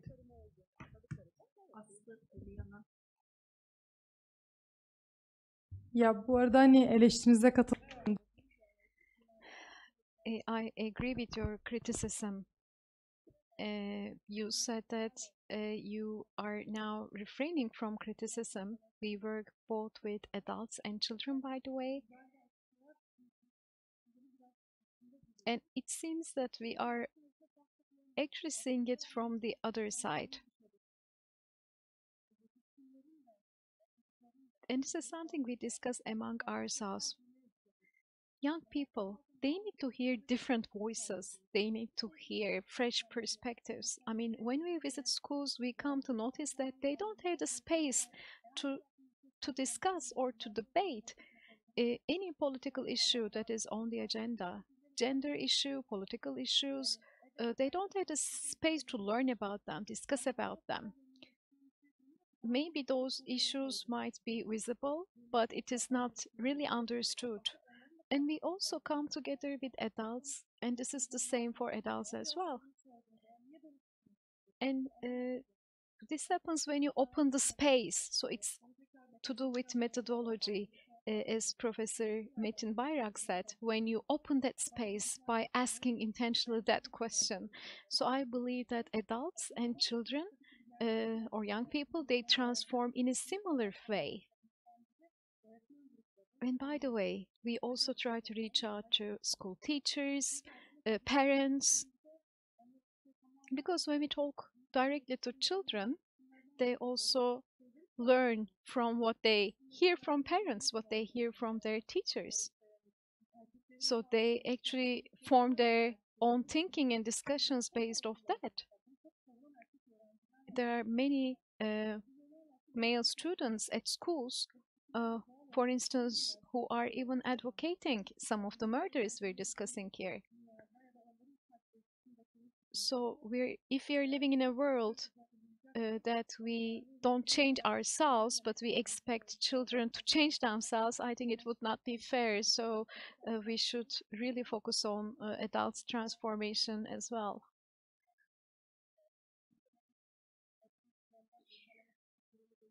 In fact, our ultimate goal here is not only to change minds of people, but we wanted to clarify what amounts to hate speech, what amounts to discriminatory discourse. And we should not identify hate speech or discriminatory discourse based on our individual biases, our individual perceptions. And we want to also make it clear that even if we don't think so, this still amounts to hate speech. So even this explanation in its own right transforms people in a way. One last question from our audience, then we will turn to Metin Bayrak before we close the session. Thank you very much. This would be an input, in fact, not a question. Adults.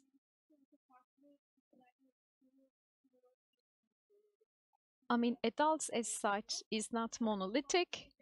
We can talk about a very diverse group of adults, by the way. You have one adult who might be fully aware, well educated, aware of Ranting Foundation's activities, and you might have yet another adult who does lack this awareness.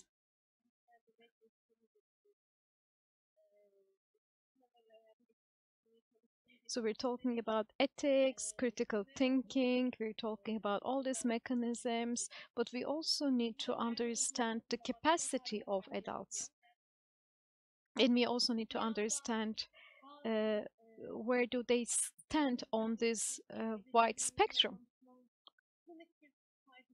Unless otherwise, maybe it would be meaningless for us to try to convince an adult, which is anyway mission impossible, but on the other hand, it might be a good idea to invite another person to the workshop. I wouldn't be so pessimistic as you.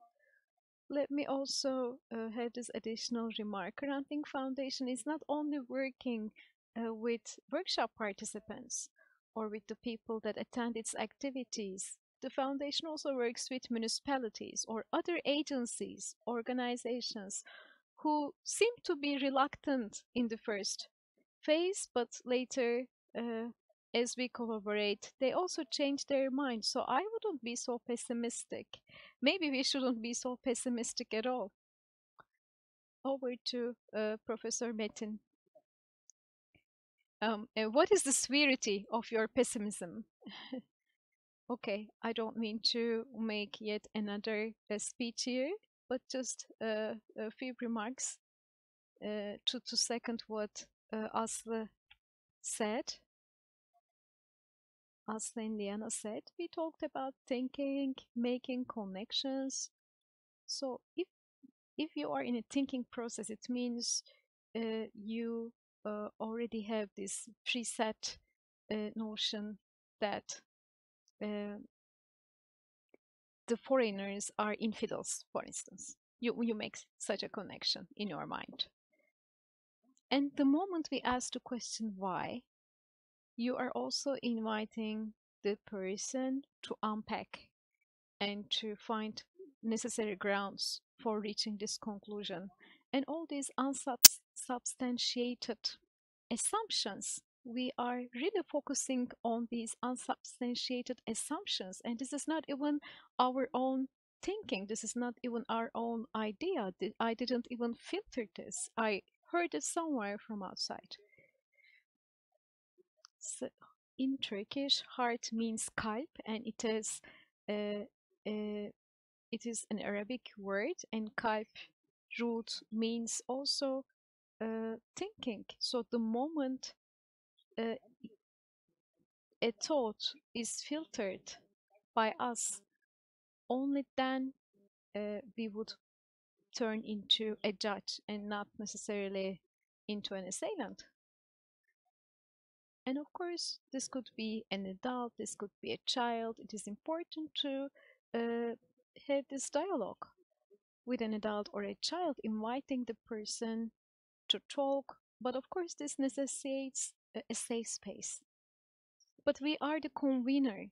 We are the builder of that relationship.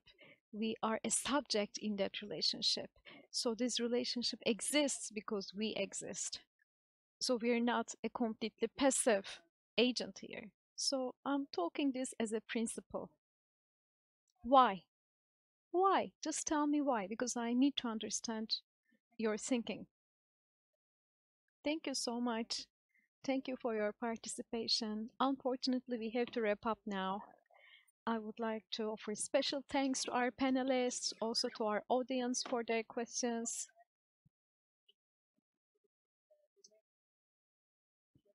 Hrant Dink Foundation will continue its activities on countering hate speech. And I would like to end also with a personal note. Since I started working at the Hrant Dink Foundation as a full-time employee, I became a more optimistic person because one gets really empowered when we are fighting for a cause. Yes, the world is deteriorating. Yes, the country is going downhill. We are not disillusioned here, but when we fight together, we are stronger and more optimistic. Thank you.